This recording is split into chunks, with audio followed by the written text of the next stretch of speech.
പ്രിയപ്പെട്ടവരെ, ഇന്ന് നമ്മൾ ചിന്തിക്കാൻ പോകുന്നത് ആത്മാവ് ഉണ്ടോ എന്നുള്ള വിഷയത്തെ പറ്റിയാണ്. നമുക്കറിയാം, ദൈവവിശ്വാസികളായിട്ടുള്ള ഭൂരിഭാഗം ജനങ്ങളും ആത്മാവിൽ വിശ്വസിക്കുന്നവരാണ്. ഓരോ മനുഷ്യൻ്റെ ഉള്ളിലും ആത്മാവുണ്ട്. ആത്മാവാണ് നമ്മളെ നയിക്കുന്നത് എന്നൊക്കെ എല്ലാ മതവിശ്വാസികളും ഭൂരിഭാഗം മതവിശ്വാസികൾ പറയാറുണ്ട്. ശരിക്കും ആത്മാവുണ്ടോ?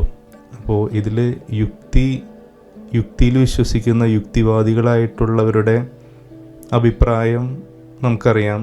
അവർ ആത്മാവിൽ വിശ്വസിക്കുന്നില്ല. അവർ ഭൂരിഭാഗം പേരും പറയുന്നത് അതൊരു മനസ്സിൻ്റെ, നമ്മുടെ തലച്ചോറിൽ തന്നെയുള്ള മനസ്സാണ് ആത്മാവ് എന്നുള്ള ഒരു സങ്കല്പമാണ് പലരും പറയുന്നത്. അതുപോലെ തന്നെ വേറെ ചിലർ പറയുന്നു നമുക്കെന്തൊരു എനർജി ഉണ്ട്, ഒരു വൈറ്റൽ എനർജി ഉണ്ട്, ആ എനർജിയാണ് നമ്മളെ നയിക്കുന്നത് എന്നൊക്കെയുള്ള ധാരണകളാണ് ഭൂരിഭാഗം മറ്റുള്ളവർക്കുള്ളത്. അപ്പോൾ യഥാർത്ഥത്തിൽ എന്താണ് യാഥാർത്ഥ്യം? അപ്പോൾ യാഥാർത്ഥ്യം എന്താണെന്ന് കറക്റ്റായിട്ട് പറയാനായിട്ട് ആർക്കും സാധിക്കില്ല, അല്ലേ? നമ്മൾ ആത്മാവിനെ നേരിട്ട് കാണണം, അല്ലെങ്കിൽ നമ്മൾ നേരിട്ട് അനുഭവിച്ചാൽ മാത്രമാണ് ആത്മാവിനെ പറ്റി യഥാർത്ഥത്തിൽ നമുക്ക് പറയാനായിട്ട് സാധിക്കുള്ളൂ. അപ്പോൾ നമുക്ക് അനുമാനിക്കാനേ കഴിയുള്ളൂ. നമുക്ക് കിട്ടിയ അറിവുകളും പല രീതിയിലുള്ള തെളിവുകളും പലരുടെയും ചിന്തകളൊക്കെ ചേർത്ത് നിർത്തിക്കൊണ്ട്, പല മതഗ്രന്ഥങ്ങളിൽ നിന്നുള്ള അറിവുകളൊക്കെ ചേർത്ത് വെച്ചുകൊണ്ട് നമ്മൾ ചിന്തിക്കുമ്പോൾ ആത്മാവിനെ നമുക്ക് ഇതുപോലെയൊക്കെ അനുമാനിക്കാം എന്നുള്ള കാര്യമേ നമുക്കിപ്പോൾ പറയാനായിട്ട് സാധിക്കുള്ളൂ. അപ്പോൾ എൻ്റെ ചിന്തയിൽ നിന്ന് എന്നും പറയുന്ന പോലെ തന്നെ എൻ്റെ ചിന്തയിൽ നിന്നും എൻ്റെ പഠനങ്ങളിൽ നിന്നും എനിക്ക് കിട്ടിയ അറിവുകളിൽ നിന്നുമാണ് ഈ ആത്മാവിനെ പറ്റിയുള്ളൊരു ഡെഫിനിഷൻ ഞാൻ തരാനായിട്ട് ഉദ്ദേശിക്കുന്നത്. അപ്പോൾ ആത്മാവ് എന്താണെന്ന് അറിയുന്നതിനോടൊപ്പം നമുക്ക് കുറേ കാര്യങ്ങളും കൂടി മനസ്സിലാക്കിയിരിക്കണം, അല്ലേ? ശരീരം എന്താണ്, ജീവൻ എന്താണ്, ആത്മാവ് വരുന്നു. അപ്പോൾ ഇതെല്ലാം എങ്ങനെയാണ് ഏത് രൂപത്തിലാണ് ഉള്ളത് എന്നുള്ള കാര്യത്തെപ്പറ്റി നമ്മളൊന്ന് ചിന്തിച്ചിരിക്കണം. നമുക്കറിയാം, ശരീരം എന്നുള്ളത് എല്ലാവർക്കും കാണുന്ന ഒരു വസ്തുവാണ്, അല്ലേ?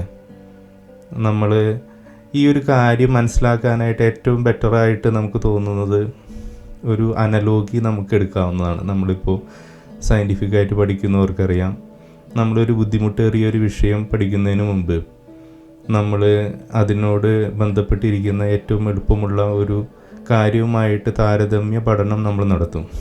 അപ്പോൾ അതിനെ ബേസ് ചെയ്തുകൊണ്ട് ഇതിനെ നമ്മൾ എക്സ്പ്ലെയിൻ ചെയ്യാനായിട്ട് ശ്രമിക്കും. അപ്പോൾ അതിനെയാണ് അനലോഗി എന്ന് പറയുന്നത്. അപ്പോൾ നമ്മൾ ശരീരത്തെ അല്ലെങ്കിൽ മനുഷ്യനെ നമുക്കെടുക്കാം, അല്ലെങ്കിൽ ഒരു ജീവനുള്ളൊരു വ്യക്തിയെ, ആനിമലായിക്കൊള്ളട്ടെ, എന്തായിക്കൊള്ളട്ടെ. അപ്പോൾ അങ്ങനത്തെ ഒരു വസ്തുവിനെ നമ്മളൊരു അനലോഗിയായിട്ട് വേറൊരു അനലോഗിയായിട്ട് കമ്പയർ ചെയ്യുമ്പോൾ നമുക്ക് മുന്നിലുള്ളത് ഏറ്റവും അടുത്ത് ഇപ്പോൾ പറയാനായിട്ട് സാധിക്കുന്ന ഒന്നെന്ന് പറയുന്നത് ഒരു കമ്പ്യൂട്ടറാണ്. അപ്പോൾ അതിലൊക്കെ പരിമിതികളുണ്ട്. എല്ലാ കാര്യങ്ങളും നമുക്ക് അതിലേക്ക് ഉൾക്കൊള്ളിക്കാനായിട്ട് സാധിക്കില്ല.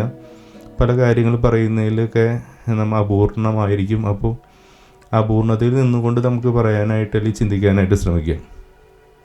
നമുക്കറിയാം, ലോകത്തുള്ള ജീവനുള്ള എല്ലാ സംവിധാനങ്ങളും, എല്ലാ വസ്തുക്കളിലും നമുക്ക് നോക്കിയാൽ കാണാനായിട്ട് അറിയാം, അതിന് ഒരു ശരീരമുണ്ട്, ഒരു ഭൗതിക വസ്തുവുണ്ട്, അതിനൊരു ജീവനുണ്ട്.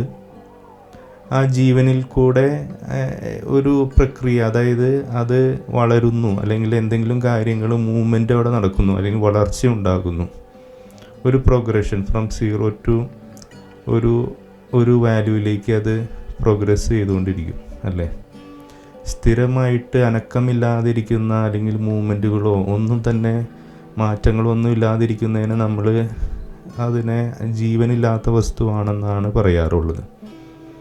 അപ്പോൾ മൂവ്മെൻ്റ് ഉള്ളതും അതുപോലെ തന്നെ വളരുന്നതുമായിട്ടുള്ള വസ്തുക്കളെയാണ് നമ്മൾ ജീവനുള്ള വസ്തുക്കളെന്ന് നമ്മൾ പറയാറുള്ളത്, അല്ലേ? അപ്പോൾ അങ്ങനെ ചിന്തിച്ച് നോക്കി കഴിഞ്ഞാൽ നമുക്ക് മതഗ്രന്ഥങ്ങളിൽ നിന്നുള്ള അറിവുകളും ഒക്കെ ചേർത്ത് നിർത്തി ചിന്തിച്ച് നോക്കുമ്പോൾ ഓരോ വസ്തുവിനും ഓരോ മനുഷ്യനും ജന്തുവിനും എല്ലാവർക്കും ഒരു ശരീരമുണ്ട്. അതിലൊരു തർക്കത്തിനിടയില്ലാത്തൊരു കാര്യമാണ്. എല്ലാ വസ്തുക്കൾക്കും ഒരു ശരീരമുണ്ട്, ഫിസിക്കൽ ബോഡി ഉണ്ട്. പിന്നെ രണ്ടാമത് നമുക്കറിയാം എല്ലാവരുടെ ഉള്ളിലും ഒരു ജീവനുണ്ട് അല്ലേ. അതുപോലെ തന്നെ മൂന്നാമത്തെ ഒരു വസ്തുവിനെ പറ്റി നമ്മൾ പറയുകയാണെങ്കിൽ ഒരു കോൺഷ്യസ്നെസ് ഉണ്ട്, ഒരു മനസ്സ് എന്നുള്ളൊരു സംഭവമുണ്ട്. നാലാമതൊരു വസ്തുവാണ് പലരുടെയും തർക്കത്തിന് വിഷയമായിട്ടുള്ള ആത്മാവ് എന്നുള്ള സംഭവം. അപ്പോൾ ഇതൊരു കമ്പ്യൂട്ടർ സിസ്റ്റത്തിലേക്ക് നമ്മൾ ഇതിനെ പറിച്ചു നടുകയാണെങ്കിൽ നമ്മളൊരു കമ്പ്യൂട്ടർ ഉണ്ടാക്കുന്നു അല്ലേ. ഒരു കമ്പ്യൂട്ടർ ഉണ്ടാക്കുമ്പോൾ നമ്മളൊരു ഹാർഡ്വെയർ ആയിട്ട് അതിൻ്റെ പാർട്സുകൾ മേടിക്കുന്നു. നമുക്കറിയാം ഒരു കമ്പ്യൂട്ടറിന് എന്തൊക്കെയുണ്ട്, ഒരു മോണിറ്റർ ഉണ്ട്, സ്പീക്കർ ഉണ്ട്, കീബോർഡ് ഉണ്ട്, അതുപോലെ തന്നെ ഉള്ളിൽ പോയി കഴിഞ്ഞാൽ മദർ ബോർഡ് ഉണ്ട്, അതുപോലെ തന്നെ പ്രൊസസ്സർ ഉണ്ട്, മെമ്മറി ഉണ്ട്, അതുപോലെ തന്നെ പല കാർഡുകളുണ്ട്, ഇൻപുട്ട് ഔട്ട്പുട്ട് കൺട്രോൾ ചെയ്യാനായിട്ടുള്ള ഡ്രൈവേഴ്സ് ഉണ്ട്. അപ്പോൾ പല രീതിയിലുള്ള ചിപ്പുകൾ അതിൻ്റെ ഉള്ളിലുണ്ട്. അതുപോലെ തന്നെ ഹാർഡ്വെയർ കണക്ഷൻസ് ഉണ്ട്, ഫിസിക്കൽ ചാനലുകളുണ്ട്, PCB ബോർഡ് വഴിയായിട്ടുള്ള കണക്ഷൻസ് ഉണ്ട്, അതുപോലെ തന്നെ അതിനെ കൂൾ ചെയ്യാനുള്ള ഫാനുകൾ കാര്യങ്ങളൊക്കെ ഉണ്ട്. അപ്പോൾ ഇതെല്ലാം ചേർന്നതാണ് ഹാർഡ്വെയർ എന്നുള്ള സംഭവം അല്ലേ.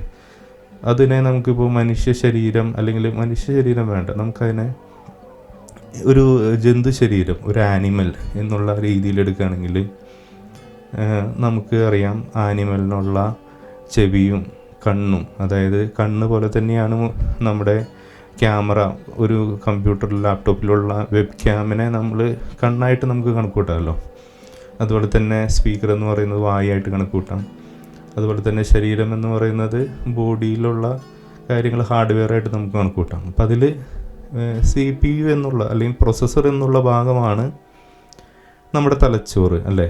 ആ പ്രൊസസ്സറിൽ തന്നെ പ്രൊസസ്സറായിട്ട് എപ്പോഴും കണക്ട് ചെയ്തിരിക്കുന്ന കുറച്ച് ഭാഗങ്ങളുണ്ട്, ലോജിക്കൽ യൂണിറ്റ്സുകൾ, അതുപോലെ തന്നെ നമ്മുടെ ക്യാഷെ മെമ്മറി, അതുപോലെ തന്നെ നമ്മളുടെ ആക്സസിബിൾ മെമ്മറി, റാമുകൾ, അതുപോലെ തന്നെ നമ്മുടെ ഹാർഡ് ഡിസ്ക്. അപ്പോൾ ഇതെല്ലാം ചേർന്ന് നിൽക്കുന്നതാണ് കമ്പ്യൂട്ടറിൻ്റെ സെൻട്രൽ പാർട്ട്. അപ്പോൾ അതിനെ നമുക്ക് തലച്ചോറായിട്ട് എടുക്കാം അല്ലേ. അവിടെയാണ് എല്ലാ ചിന്തകളും എല്ലാ കാര്യങ്ങളും പ്രോസസ്സിങ് നടക്കുന്നത്. അതുപോലെ തന്നെ മെമ്മറിയും സ്റ്റോർ ചെയ്യുന്നത് അവിടെയൊക്കെ തന്നെയാണ്. പിന്നെ വരുന്ന ഒരു കമ്പ്യൂട്ടറിൻ്റെ ഭാഗമാണ് കമ്പ്യൂട്ടറിൻ്റെ പവർ സപ്ലൈ യൂണിറ്റ് എന്ന് പറയും. പവർ എല്ലാ സ്ഥലങ്ങളിലേക്കും ഡിസ്ട്രിബ്യൂട്ട് ചെയ്യുന്ന ഒരു ഭാഗം. അപ്പോൾ അതിനൊക്കെ ഹൃദയമായിട്ടൊക്കെ വേണമെങ്കിൽ നമുക്ക് എടുക്കാം. അപ്പോൾ അങ്ങനെ നോക്കിക്കഴിഞ്ഞാൽ നമ്മൾ ഫിസിക്കലായിട്ടൊരു ഓരോ ഓർഗാനിസത്തെയാണ് നമ്മൾ കമ്പ്യൂട്ടർ ഉണ്ടാക്കുമ്പോൾ നമ്മൾ ഉണ്ടാക്കിയെടുക്കുന്നത്. അപ്പോൾ കമ്പ്യൂട്ടറിൻ്റെ ഒരു പ്രശ്നം എന്ന് പറയുന്നത് കമ്പ്യൂട്ടർ സ്വയമായിട്ടൊന്നും ചിന്തിക്കില്ല അല്ലേ. നമ്മൾ പ്രോഗ്രാം ചെയ്ത് വെച്ച ഒരു പ്രോഗ്രാം അനുസരിച്ചാണ് കമ്പ്യൂട്ടർ പ്രവർത്തിക്കുന്നത്. അപ്പോൾ ഇത്രയും നേരം പറഞ്ഞത് ഹാർഡ്വെയർ ആണ്. ഇനി കമ്പ്യൂട്ടർ ഈ ഹാർഡ്വെയർ എല്ലാനും കണക്ട് ചെയ്തു, എല്ലാം വളരെ കൃത്യമായിട്ട് കണക്ട് ചെയ്തതിന് ശേഷം പവർ ഓൺ ചെയ്ത് കഴിഞ്ഞ് കഴിഞ്ഞാൽ ഈ കമ്പ്യൂട്ടർ ഓൺ ആവില്ല, അല്ലെങ്കിൽ കമ്പ്യൂട്ടർ വർക്കാവില്ല. കാരണം എന്തുകൊണ്ടാണ്? ഇതിൻ്റെ ഉള്ളിലൊരു പ്രോഗ്രാം വേണം, അല്ലെങ്കിൽ ഒരു ഓപ്പറേറ്റിംഗ് സിസ്റ്റം വേണം. കാരണം ഈ ഇവിടെ പവർ സപ്ലൈ യൂണിറ്റിൽ നിന്നും ഇത്രയും കറണ്ട് ഓരോ പാർട്സിലേക്കും ഓരോ അളവിൽ പോകണം, എപ്പോൾ ഏതൊക്കെ കാര്യങ്ങൾ ഓൺ ആവണം. അപ്പോൾ അതിനൊരു മാനേജ് ചെയ്യാനായിട്ടൊരു സോഫ്റ്റ്വെയറിൻ്റെ ആവശ്യമുണ്ട്. എല്ലാ ഘടകങ്ങളെയും ഒരുമിപ്പിക്കണം അല്ലേ. പവർ അവിടെ ഉണ്ടെന്ന് പറഞ്ഞിട്ടും കാര്യമില്ല, ഈ പവർ എല്ലാ സ്ഥലങ്ങളിലേക്ക് എത്തണം. അതുപോലെ തന്നെ എത്താനായിട്ട് ഹാർഡ്വെയർ ഉണ്ട്, പക്ഷേ എല്ലാം ഒരുമിച്ച് അങ്ങോട്ട് എത്തിക്കഴിഞ്ഞ് കഴിഞ്ഞാൽ ശരിയാവില്ലല്ലോ.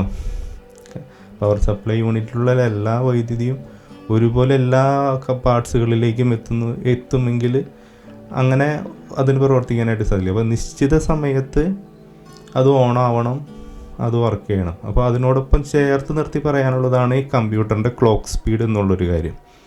അതായത് ഒരു റിതമാണ്. ഇപ്പോൾ നമ്മൾ ഹാർട്ട് മിടിക്കുന്നത് പോലെ തന്നെ നമ്മളുടെ ഓരോരുത്തരുടെയും ഒരു ക്ലോക്ക് സ്പീഡ് ഉണ്ട്.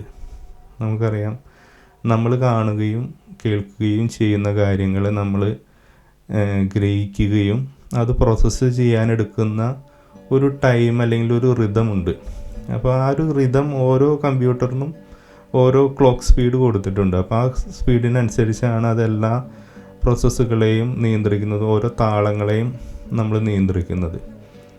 അപ്പോൾ അതുപോലെ തന്നെ ഈ ക്ലോക്ക് സ്പീഡും എല്ലാ കാര്യങ്ങളും അവിടെ ഉണ്ട്. അപ്പോൾ ഈ കമ്പ്യൂട്ടറിൻ്റെ എല്ലാ ഭാഗങ്ങളും നല്ല രീതിയിൽ ഒരു പ്രത്യേക ആവശ്യങ്ങൾക്ക് വേണ്ടി പ്രവർത്തിക്കണമെങ്കിൽ അതിനൊരു ഓപ്പറേറ്റിംഗ് സിസ്റ്റം കൂടി തരും. ഇപ്പോൾ മൊബൈലാണെങ്കിൽ നമുക്ക് മൊബൈലിലെ OS എന്ന് പറയുന്ന സംഭവം, നമ്മൾ കാണുന്ന ആപ്ലിക്കേഷൻ, നമ്മൾ ഗൂഗിളിൻ്റെ OS ആണ് യൂസ് ചെയ്യുന്നതെങ്കിൽ അത്, അല്ലെങ്കിൽ ആപ്പിൾ ആണെങ്കിൽ iOS നമ്മൾ യൂസ് ചെയ്യുന്നു.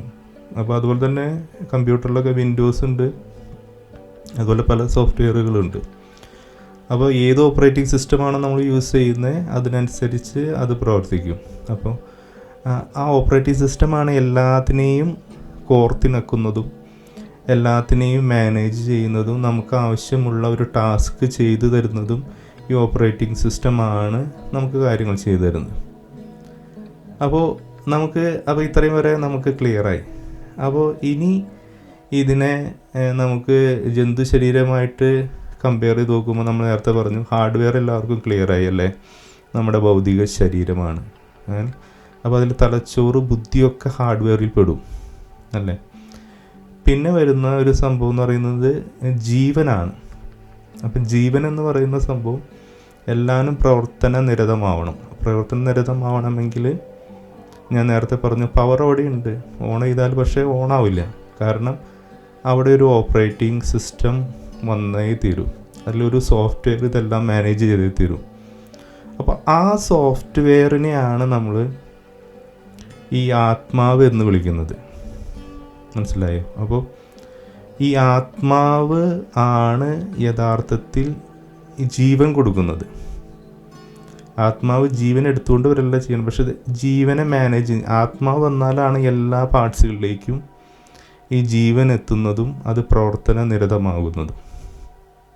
ഓക്കെ, അപ്പോൾ അവിടെ ഒരു കാര്യമുണ്ട്. അപ്പോൾ മനസ്സെന്നുള്ളൊരു കാര്യമുണ്ട്. കാരണം നമ്മൾ അല്ലെങ്കിൽ ഏത് ജന്തുക്കളും മനസ്സിൽ എന്തൊക്കെ കാര്യങ്ങളൊക്കെ ചിന്തിക്കുന്നുണ്ട് അല്ലേ. മനസ്സിൽ നമ്മൾ പല കാര്യങ്ങളും മുൻകൂട്ടി കാണുന്നു, പല കാര്യങ്ങളും ഭാവനയിൽ കൊണ്ടുവരുന്നു. അപ്പോൾ മനസ്സെന്നുള്ള കാര്യം ഈ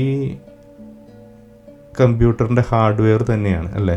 നമ്മളുടെ പ്രോസസ്സറും മെമ്മറിയും ചേർന്ന് നടത്തുന്ന ഒരു ആശയവിനിമയത്തിൻ്റെ ഉള്ളിൽ വരുന്നൊരു കാര്യമാണ് മനസ്സ് അല്ലേ. നമ്മളുടെ കമ്പ്യൂട്ടറിൽ തന്നെ ചിന്തിച്ച് നോക്കിയാൽ അറിയാം, അടുത്ത് വരാൻ പോകുന്ന ഒരു ഇൻസ്ട്രക്ഷനെ ഈ പ്രോസസ്സറിൻ്റെ ലോജിക്കൽ യൂണിറ്റുകളും മറ്റു യൂണിറ്റുകളും ചേർന്ന് അടുത്ത് വരാൻ പോകുന്ന ഒരു ഇൻസ്ട്രക്ഷനിലെ ടാസ്കിനെ എടുത്തുകൊണ്ട് ക്യൂ ആയിട്ട് നിർത്തും ഈ പ്രോസസ്സറിലേക്കും ഇതിലേക്കും.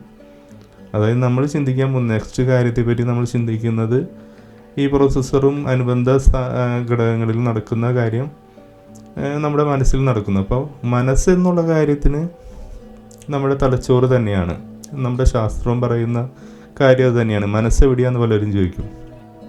കാരണം നമ്മൾ പലതും ഭാവനയിൽ കാണുന്നുണ്ട്, പലതും ചിന്തിക്കുന്നുണ്ട്, മനസ്സിൽ പല കാര്യങ്ങളും തീരുമാനിച്ചു വയ്ക്കുന്നുണ്ട്. അപ്പോൾ മനസ്സെന്ന് പറയുന്നത് നമ്മുടെ തലച്ചോറിൻ്റെ ഉള്ളിൽ തന്നെയുള്ളൊരു കാര്യമാണ്. അതൊരു ഹാർഡ്വെയറാണ്. അത് ഈ തലച്ചോറ് പ്രവർത്തിക്കുന്നത് കൊണ്ട്, തലച്ചോറിൻ്റെ പല ഭാഗങ്ങളും ചേർന്ന് പ്രവർത്തിക്കുന്നത് കൊണ്ട് നമുക്കുണ്ടാകുന്ന ഒരു ഇല്യൂഷനാണ്. ഒരു സ്പേസ് നമുക്ക് അവിടെ ക്രിയേറ്റ് ചെയ്യപ്പെടുന്നു. നമുക്ക് ഭാവനയിൽ കാണാനും പല കാര്യങ്ങളെപ്പറ്റി ചിന്തിക്കാനുമുള്ള ഒരു സ്പേസ് അവിടെ ക്രിയേറ്റ് ചെയ്യപ്പെടുന്നു. ഒരു വിർച്വൽ സ്പേസ് നമ്മുടെ തലച്ചോറിൻ്റെ ഉള്ളിൽ ക്രിയേറ്റ് ചെയ്യപ്പെടുന്നു.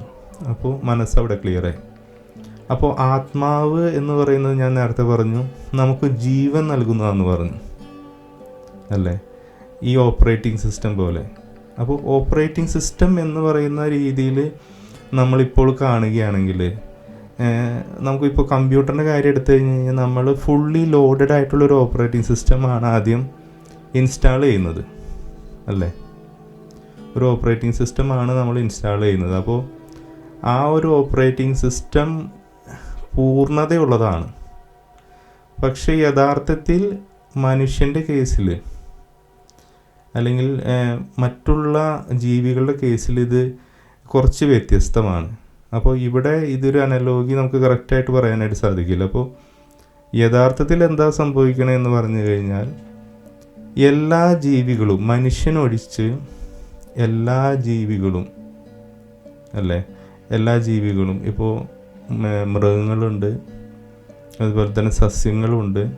പലരും പല പരീക്ഷണങ്ങളിൽ കൂടെ പലരും പറഞ്ഞിട്ടുള്ളൊരു കാര്യം എന്ന് പറയുന്നത് സസ്യത്തിനും ചില കാര്യങ്ങളൊരു മനസ്സുണ്ട്. അതായത് അവയും പല കാര്യങ്ങൾക്കനുസരിച്ച് പ്രതികരിക്കുന്നുണ്ട്. നമുക്കത് കാണാനായിട്ട് സാധിക്കുന്നില്ല, അല്ലെങ്കിൽ അതിൻ്റെ ഒരു പ്രതികരണം വളരെ സ്ലോവിലായതുകൊണ്ടാണ് നമുക്കത് മനസ്സിലാക്കാൻ കഴിയാതെ പോകുന്നത് എന്നാണ് പല ശാസ്ത്രജ്ഞന്മാരും പറഞ്ഞിട്ടുള്ളത്.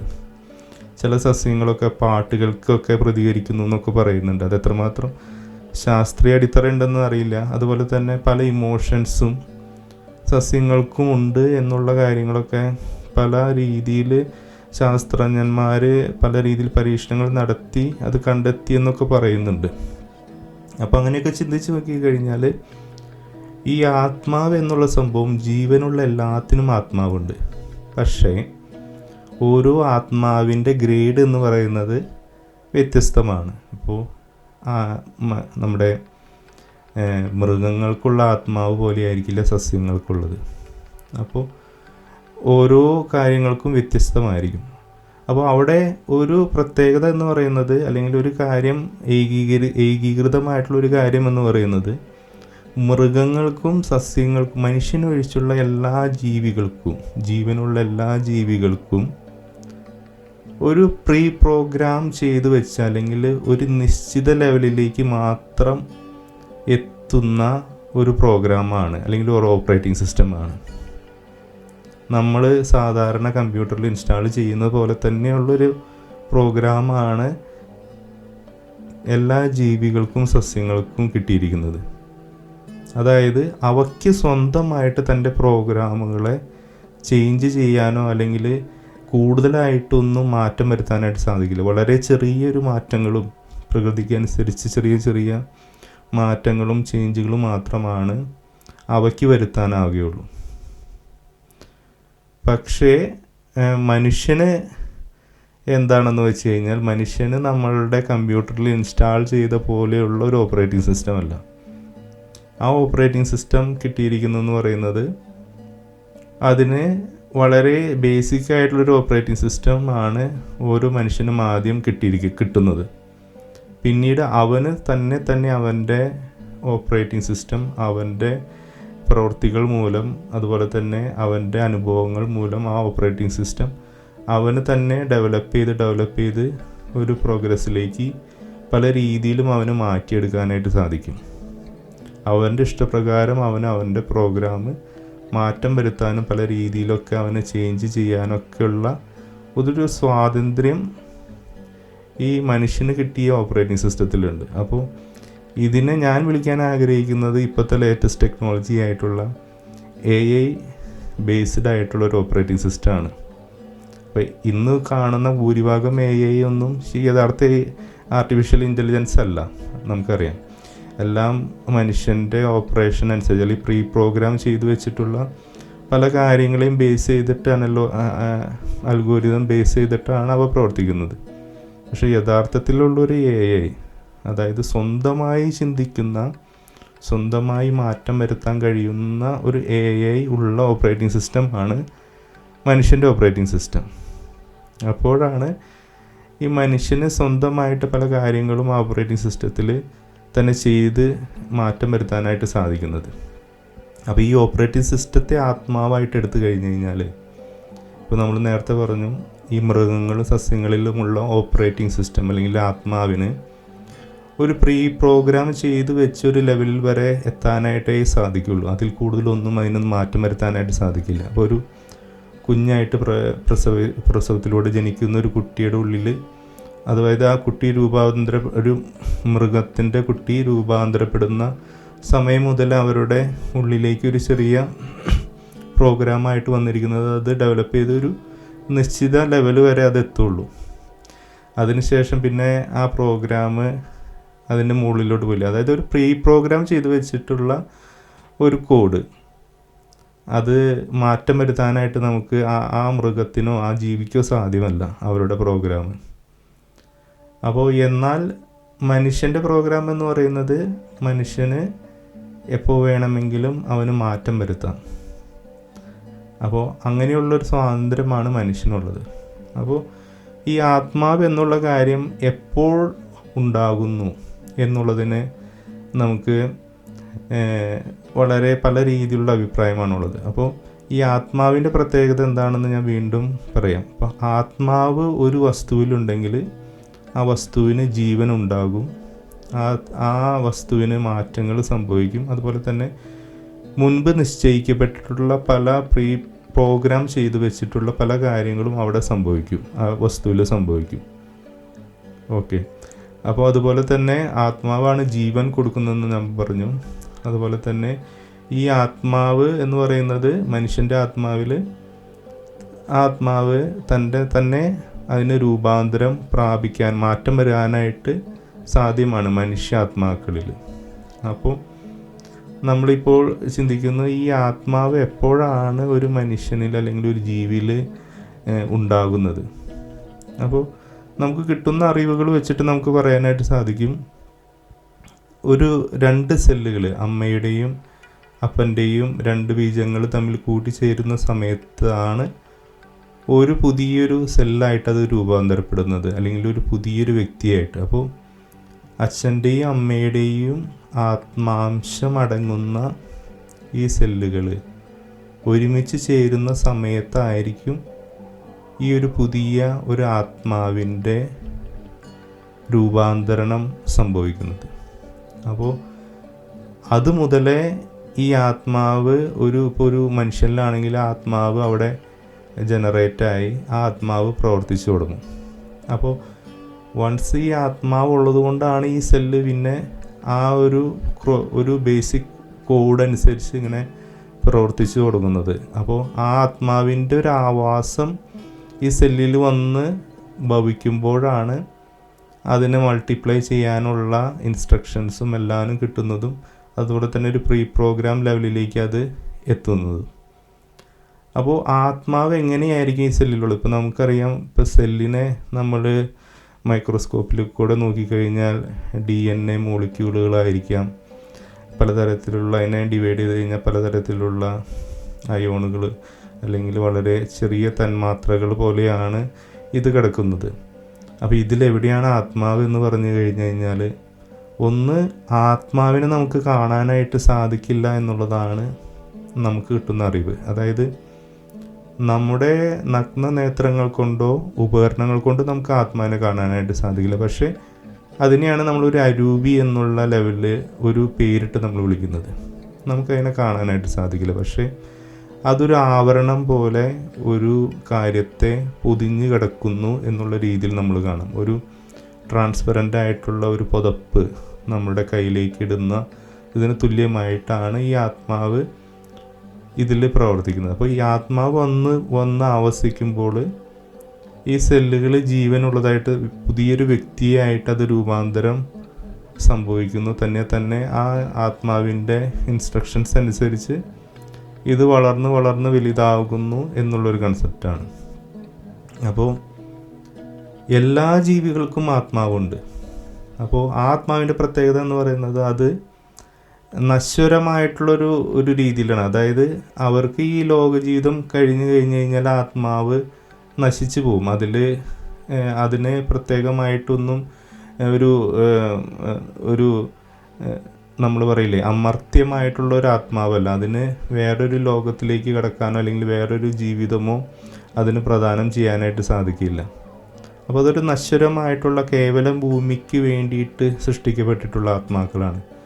എന്നാൽ മനുഷ്യൻ്റെ ആത്മാവ് എന്ന് പറയുന്നത് അതാണ് ദൈവം ഈ ബൈബിളിൽ പറയുന്നൊരു സൃഷ്ടികർമ്മത്തിൽ ദൈവം പറഞ്ഞിട്ടുള്ളൊരു കാര്യം. അതായത് ഓരോരുത്തരെയും ദൈവം സൃഷ്ടിച്ചത് സ്വന്തം ഛായയിലും സാദൃശ്യത്തിലും ആണെന്നാണ് ബൈബിളിൽ പറയുന്നത്. അപ്പോൾ ആ ഛായയും സാദൃശ്യമൊക്കെ അടങ്ങുന്നതാണ് ഈ ആത്മാവ്. ദൈവത്തിൻ്റെ ഛായയും ദൈവത്തിൻ്റെ സാദൃശ്യവും അടങ്ങുന്ന ഈ ആത്മാവാണ് നമ്മളെ മനുഷ്യനായിട്ട് രൂപാന്തരപ്പെടുത്തുന്നത്. അപ്പോൾ മനുഷ്യനായിട്ട് രൂപാന്തരപ്പെടുത്തുന്ന ഈ ആത്മാവിന് നമുക്കറിയാം, മനുഷ്യന് നിരവധി പ്രത്യേകതകൾ മറ്റുള്ള ജീവികളിൽ നിന്നുണ്ട് അല്ലേ. മനുഷ്യൻ്റെ വലിയൊരു പ്രത്യേകതയാണ് മനുഷ്യന് സ്നേഹമില്ലാതെ മനുഷ്യന് ജീവിക്കാനായിട്ട് സാധിക്കില്ല. ആരെങ്കിലുമൊക്കെ നമുക്ക് സ്നേഹിക്കാൻ വേണം, അല്ലെങ്കിൽ ആരെങ്കിലുമൊക്കെ നമ്മളെ പരിഗണിക്കണം. ആ ഒരു സ്നേഹമാണ് മനുഷ്യൻ്റെ ഒരു വലിയൊരു പ്രത്യേകത. അപ്പോൾ ആ സ്നേഹം നമുക്ക് അതാണ് നമ്മൾ ഈ ദൈവത്തിൻ്റെ ഒരു ഛായ അതിൽ വരുന്നതിൻ്റെ ഒരു പ്രത്യേകത എന്ന് പറയുന്നത് അല്ലേ. ദൈവം എന്താണെന്ന് ബൈബിളിൽ പറഞ്ഞിട്ടുണ്ട്. ദൈവം സ്നേഹമാണെന്നാണ് ബൈബിൾ പറഞ്ഞിരിക്കുന്നത്. അപ്പോൾ മനുഷ്യൻ്റെ ഉള്ളിലുള്ള ഒരു പോസിറ്റീവ് എന്ന് പറയുന്നത് സ്നേഹമാണ്. സ്നേഹിക്കപ്പെടാനും സ്നേഹിക്കാനുള്ള ഒരു കഴിവാണ് മനുഷ്യനുള്ളത്. അപ്പോൾ അതുപോലെ തന്നെ ദൈവത്തിൻ്റെ നമ്മുടേതായിട്ടുള്ള പല പ്രത്യേകതകൾ, നമുക്ക് മറ്റുള്ളവരോട് കാണിക്കുന്ന സഹാനുഭൂതി, നമുക്ക് ചിന്തിക്കാനും നമുക്ക് ക്രിയേറ്റ് ചെയ്യാനും പുതിയ പുതിയ കാര്യങ്ങൾ ക്രിയേറ്റ് ചെയ്യാനുള്ള കഴിവ്, അത് നമുക്കറിയാം ദൈവത്തിൻ്റെ കഴിവ് തന്നെയാണ് ഒരു ക്രിയേഷൻ എന്ന് പറയുന്നത് അല്ലേ. ദൈവം ലോകം മുഴുവൻ സൃഷ്ടിച്ചു എന്ന് വിശ്വസിക്കുന്ന ഒരാൾക്ക് ആ സൃഷ്ടാവിൻ്റെ ആ കരവിരുത് കിട്ടിയിരിക്കുന്നത് കൂടുതലും മനുഷ്യർക്കാണ് അല്ലേ. നമ്മൾ എന്തൊക്കെയോ കാര്യങ്ങൾ ഉണ്ടാക്കുന്നു മറ്റു മൃഗങ്ങളെക്കാളും വ്യത്യസ്തമായി. ഇപ്പോൾ മൃഗങ്ങൾ പറയും അവരുണ്ടാക്കുന്നില്ലേ, പക്ഷെ അവരും ദൈവത്തിൻ്റെ ഒരു അംശം തന്നെയാണ് അവരിലും ഉള്ളതെങ്കിലും പൂർണ്ണതയുള്ള രൂപം നമുക്കാണ് കിട്ടിയിരിക്കുന്നത്. കാരണം എന്താണെന്ന് വെച്ച് കഴിഞ്ഞാൽ അവരുടെ താമസത്തിന് വേണ്ടിയിട്ടുള്ള, സ്വയം കാലിൽ നിൽക്കാൻ വേണ്ടിയിട്ടുള്ള കാര്യങ്ങളാണ് അവർ ഉണ്ടാക്കുന്നത്. ഇപ്പം അവരുടെ കൂടുകൾ, നെസ്റ്റ് അല്ലെങ്കിൽ മറ്റുള്ള കാര്യങ്ങളൊക്കെ അവരുണ്ടാക്കുന്നത് അവരുടെ നിലനിൽപ്പിന് വേണ്ടിയിട്ടും മറ്റുള്ളവരിൽ നിന്ന് രക്ഷ നേടാനുള്ള ബേസിക് പ്രവണത വെച്ചിട്ടാണ്. പക്ഷെ മനുഷ്യൻ അങ്ങനെയല്ലല്ലോ. മനുഷ്യന് കൂടുകളും മനുഷ്യന് കലയുണ്ട്. നമ്മൾ പടങ്ങൾ വരയ്ക്കാനുള്ള കഴിവുകൾ കിട്ടുന്നുണ്ട്. പലരും പാട്ട് പാടാൻ, സംഗീതം അറിയാനും അത് തിരഞ്ഞെടുക്കാനും അത് മനസ്സിലാക്കാൻ, അത് ആസ്വദിക്കാനുള്ള കഴിവ്, അതുപോലെ തന്നെ പുതിയ പുതിയ സംഭവങ്ങൾ ക്രിയേറ്റ് ചെയ്യാത്തത്. അതുകൊണ്ടാണല്ലോ മനുഷ്യന് ഇത്രയധികം കണ്ടുപിടുത്തങ്ങൾ തന്നെ നടത്താനായിട്ട് സാധിച്ചത്. മനുഷ്യന് അത്രയധികം ക്രിയേറ്റ് ചെയ്യാനുള്ള കഴിവ് ആ ദൈവത്തിൻ്റെ ഒരു അംശവും ദൈവത്തിൻ്റെ ആ ഛായയും സാദൃശ്യം മനുഷ്യൻ്റെ ഉള്ളിലുള്ളതാണുകൊണ്ടാണ് മനുഷ്യൻ പല കാര്യങ്ങൾ കണ്ടുപിടിക്കാൻ സാധിക്കുന്നതും മനുഷ്യന് ക്രിയേറ്റ് ചെയ്യാനായിട്ട് സാധിക്കുന്നത്. അപ്പോൾ മനുഷ്യാത്മാവ് ഒരിക്കലും മൃഗത്തിൻ്റെ ആത്മാവല്ല. അതുകൊണ്ടാണ് നമ്മൾ പറയുന്നത് മനുഷ്യൻ എപ്പോഴും എല്ലാ ജീവികളെക്കാളും ഉപരിയായിട്ട് നിൽക്കുന്ന ഒരു ജീവിയാണ്. നമ്മൾ പലപ്പോഴും മൃഗങ്ങളെ ഒക്കെ മനുഷ്യനെ പോലെ തന്നെ നമ്മൾ പ്രാധാന്യമുണ്ടെന്ന് പറഞ്ഞ് പലരും അതിനു വേണ്ടി വാദിക്കാറുണ്ട്. എല്ലാ ജീവികളെയും മനുഷ്യൻ എന്ന് പറയുന്നത് എല്ലാ ജീവികളെ പോലെ തന്നെയാണ്, ഒരു പ്രത്യേകത മനുഷ്യനില്ല, അവൻ്റെ കയ്യൂക്ക് കൊണ്ട് അവൻ നേടിയതാണ് എന്നൊക്കെ പറഞ്ഞ് നമ്മളെ ബോധ്യപ്പെടുത്തുന്ന പലരുണ്ട്. പക്ഷേ യഥാർത്ഥത്തിൽ മനുഷ്യന് എല്ലാ ജീവികളുടെ മേൽക്കോയ്മയുണ്ട്. കാരണം ദൈവം അങ്ങനെ തന്നെയാണ് മനുഷ്യനെ സൃഷ്ടിച്ചത്. ചിന്തിക്കാനും സ്നേഹിക്കാനും സ്നേഹിക്കപ്പെടാനും ഒക്കെയുള്ള കഴിവ്, അതുപോലെ തന്നെ പ്രാർത്ഥിക്കാനുള്ളത്, ആത്മീയതയിലേക്ക് ദൈവത്തെ തിരഞ്ഞു പോകാനായിട്ട്, ദൈവത്തെ കണ്ടെത്താനായിട്ടൊക്കെയുള്ള കഴിവുകൾ, ഇതൊക്കെ മനുഷ്യൻ്റെ ഉള്ളിൽ തന്നെ നിക്ഷേപിച്ച് വെച്ചിട്ടുണ്ട്. അപ്പോൾ ഇതൊക്കെ ഈ ബേസിക് പ്രോഗ്രാമിൽ തന്നെ ഓരോ വ്യക്തികൾക്കും കിട്ടുന്നതാണ്. നമ്മൾ ജനിക്കുന്ന സമയം മുതൽ, അതായത് നമ്മളുടെ ഒരു സെല്ല് അമ്മയുടെ വയറ്റിൽ രൂപാന്തരപ്പെടുന്ന മുതൽ ഇതുപോലുള്ള ബേസിക് ആയിട്ടുള്ള എല്ലാ കാര്യങ്ങളും അവിടെ ആത്മാവിലുണ്ട്. അപ്പോൾ ആത്മാവിൻ്റെ നമ്മൾ നേരത്തെ മുമ്പും പറഞ്ഞിട്ടുണ്ട്, നമുക്ക് ശരി എന്താണ് തെറ്റെന്താണ് നമ്മുടെ മനസ്സാക്ഷി നമുക്ക് പറയുന്നത്. ഈ മനസ്സാക്ഷി എന്ന് പറയുന്നത് ഈ ആത്മാവിനെയാണ് പറയുന്നത്. ഈ ആത്മാവും തലച്ചോറും, അതായത് ആത്മാവ് എന്ന് പറയുന്നത് ഫിസിക്കൽ ബോഡിയല്ല, അത് ഈ ലോകത്തിൻ്റെ ബോഡിയല്ല, അത് വേറൊരു ലോകത്തെ ബോഡിയാണ്, അത് ദൈവത്തിൽ നിന്നുള്ളൊരു ബോഡിയാണ്. അപ്പോൾ അതും നമ്മുടെ ഫിസിക്കൽ വേൾഡ് ആയിട്ട് കമ്മ്യൂണിക്കേഷൻ നടക്കുന്നത് ഈ മനസ്സ് വഴിയാണ്. അപ്പോൾ ഈ മനസ്സുണ്ടാകുന്ന ഈ തലച്ചോറിൽ നമ്മുടെ ചിന്തകളും കാര്യങ്ങളും ഒരുമിച്ച് പ്രവർത്തിക്കുന്നത് കൊണ്ടാണ് മനസ്സിൻ്റെ ഇംഗിതങ്ങൾ പലപ്പോഴും ഈ ആത്മാവിൻ്റെ ഇംഗിതങ്ങളും ആത്മാവിൻ്റെ പ്രേരണകളൊക്കെ മനസ്സിലേക്ക് കടന്നു വരുന്നതും, അത് മനസ്സും ശരീരവുമായിട്ട് അവിടെ ഒരു കമ്മ്യൂണിക്കേഷൻ നടക്കുന്നത് അങ്ങനെയാണ്.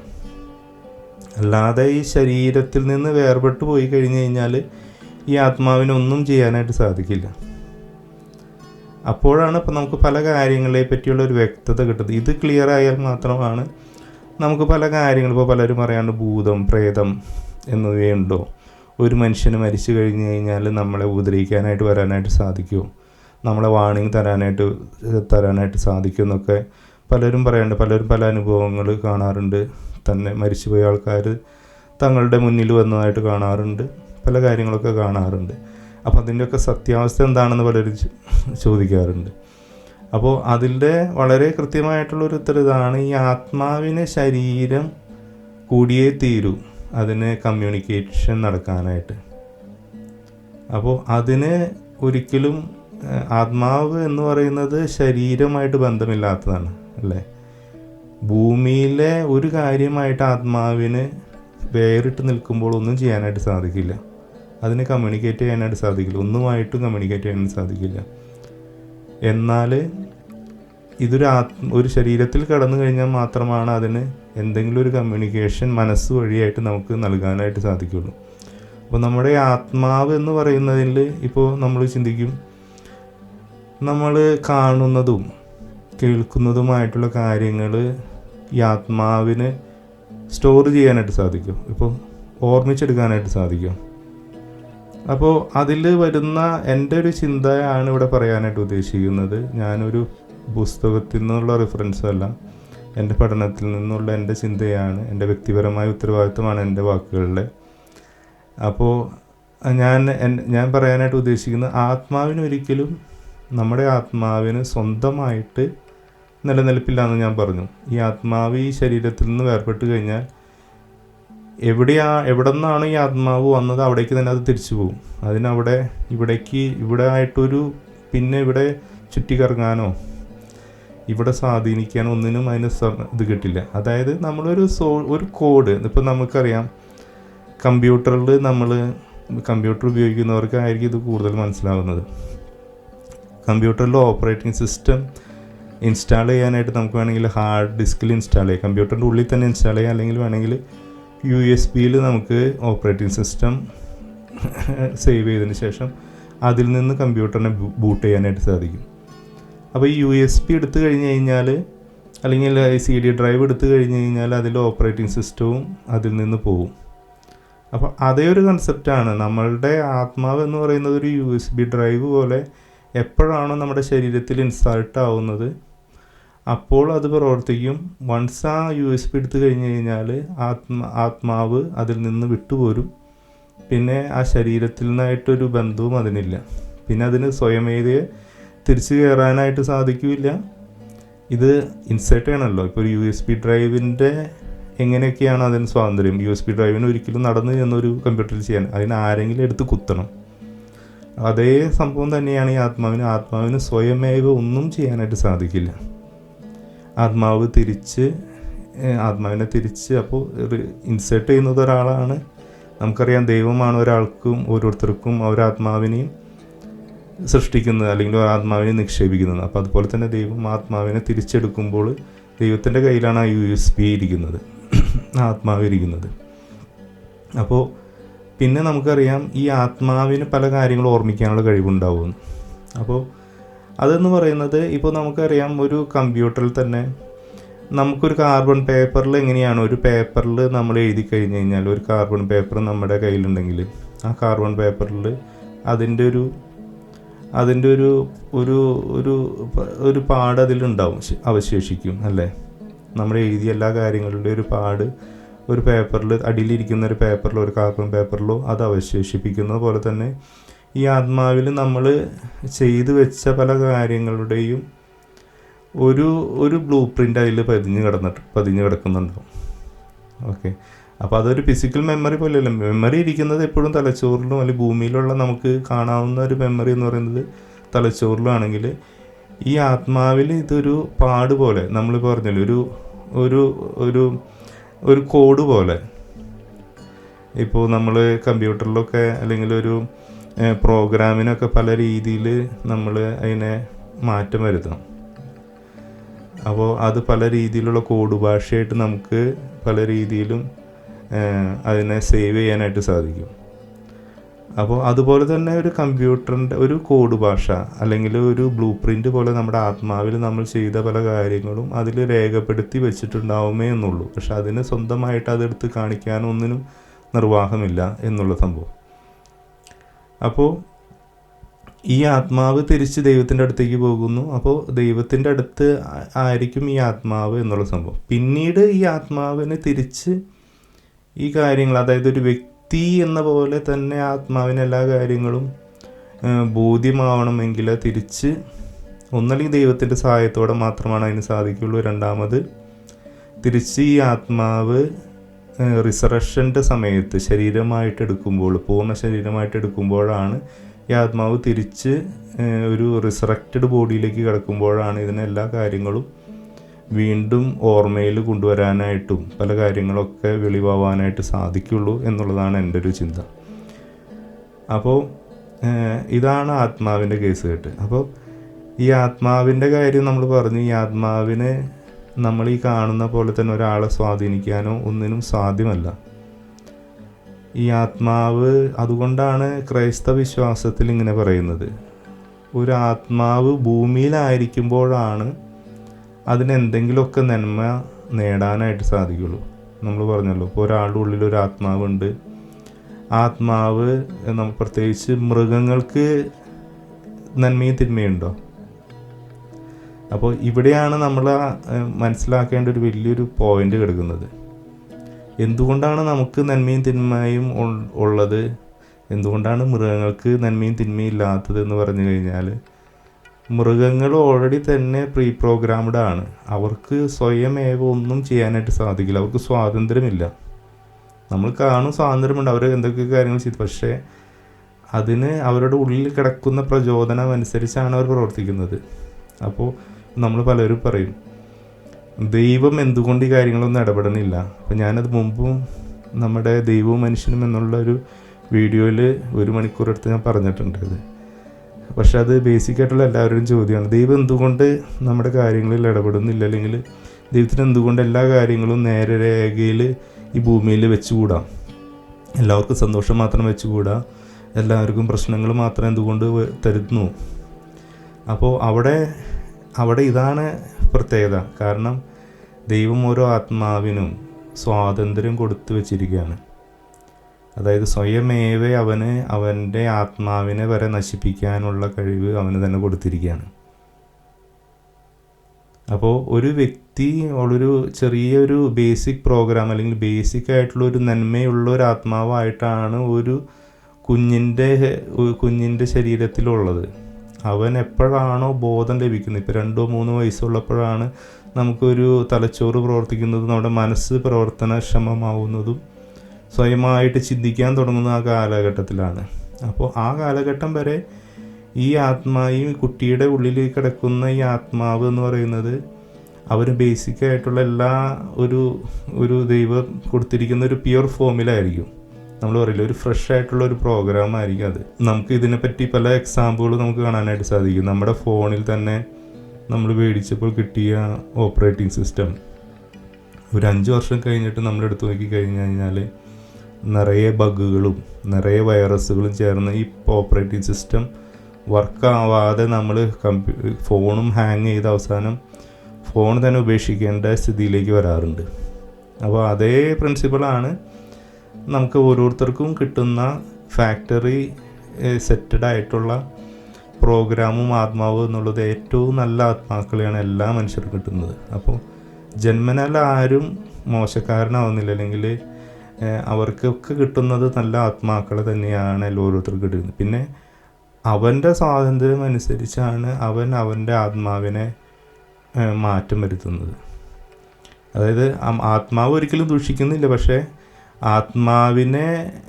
ആത്മാവിൻ്റെ മേലിൽ ഇവൻ ഈ കളങ്കങ്ങൾ മുഴുവനായിട്ട് ചാർന്നു. ഇവൻ്റെ പ്രവൃത്തി വഴിയായിട്ട് നമ്മൾ പറഞ്ഞു, ഓരോ പ്രവൃത്തിയുടെയും ഒരു ബ്ലൂ പ്രിൻ്റ് ഈ ആത്മാവിൻ്റെ മേത്ത് പതിഞ്ഞുകൊണ്ടിരിക്കും. അപ്പോൾ നമ്മൾ നന്മയാണോ അല്ലെങ്കിൽ ദൈവത്തിലേക്കാണോ നമ്മൾ അടുക്കുന്നത്, അതുപോലെ അങ്ങനെ പോകുമ്പോൾ ഈ ആത്മാവ് അതുപോലെ തന്നെ വിശുദ്ധി പ്രാപിച്ചുകൊണ്ടിരിക്കും. ഈ ആത്മാവ് കൂടുതൽ തേജസ്സുള്ളതായിട്ട് മാറും. അത് വളരെയധികം പ്രകാശം പരത്തുന്ന ഒരു ആത്മാവായിട്ട് മാറും. അത് അതിൻ്റെ പ്യൂറസ്റ്റ് ഫോമിലേക്ക് വീണ്ടും വീണ്ടും മാറിക്കൊണ്ടിരിക്കും. എന്നാൽ നമ്മൾ തിന്മയിലാണ് നടക്കുന്നത്, തിന്മയാണ് ചെയ്യുന്നതെങ്കിൽ ഈ ആത്മാവിൻ്റെ ശോഭ കെട്ടുകൊണ്ടിരിക്കും. ഇതിൻ്റെ മേൽ നിരവധി കറയും നിരവധി ചെളിയും മാലിന്യങ്ങളും അടിഞ്ഞു കിടക്കണ പോലെ ഈ ആത്മാവ് നിർജീവമായിക്കൊണ്ടേയിരിക്കും. അപ്പോൾ ഓരോ ആത്മാവിനും അനന്ത സാധ്യതയാണുള്ളത്. നിങ്ങൾക്ക് ഈ ആത്മാവ്, നിങ്ങൾക്ക് കിട്ടിയിരിക്കുന്ന ആത്മാവ് വെച്ചിട്ട് നിങ്ങൾക്ക് കിട്ടുന്ന ഓഫറാണ്. ഒന്നല്ലെങ്കിൽ നിങ്ങൾക്ക് ഈ ആത്മാവ് കൊണ്ട് നിങ്ങൾക്ക് നിത്യമായിട്ട് ദൈവത്തോടൊപ്പം ജീവിക്കാനുള്ളൊരവസരം. രണ്ടാമത്തെ ഓപ്ഷൻ എന്ന് പറയുന്നത് ഈ ലോകത്തിൻ്റെ സുഖങ്ങളൊക്കെ നേടിക്കൊണ്ട് ഈ ആത്മാവിനെ നിങ്ങൾക്ക് നശിപ്പിച്ച് കളയാം. ഞാൻ പറഞ്ഞല്ലോ, നമ്മുടെ ആത്മാവാണ് എല്ലാത്തിൻ്റെയും ഒരു ഇത്. അതായത് നമുക്ക് ഇതിനെ പല രീതിയിൽ നിങ്ങൾക്ക് ഭാവനയിൽ കാണാം അല്ലേ. നിങ്ങൾക്ക് കയ്യിലിരിക്കുന്ന ഒരു രത്നം കയ്യിലുണ്ടായി കഴിഞ്ഞാൽ, ഒരു മാന്ത്രിക രത്നം നിങ്ങളുടെ കയ്യിലുണ്ടെങ്കിൽ ആ മാന്ത്രിക രത്നം വെച്ചിട്ട് നിങ്ങൾക്ക് എന്തും ചെയ്യാനായിട്ട് സാധിക്കുമെങ്കിൽ ആ മാന്ത്രിക രത്നം നിങ്ങൾ ഉപയോഗിക്കുന്നത് പോലെ ഇരിക്കും അതിൻ്റെ പവർ എന്ന് നമ്മൾ കാണാം. അപ്പോൾ അതുപോലെ തന്നെയാണ് ഇതും.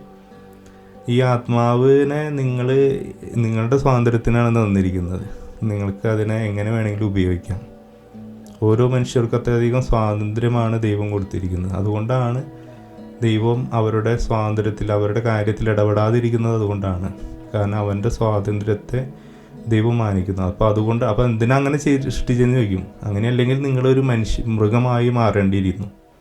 നിങ്ങൾക്കപ്പോൾ പ്രത്യേകിച്ച് ക്വാളിഫിക്കേഷനൊന്നും കിട്ടില്ല. നിങ്ങൾ ഓൾറെഡി തന്നെ നല്ലവരായിട്ട് മാറും.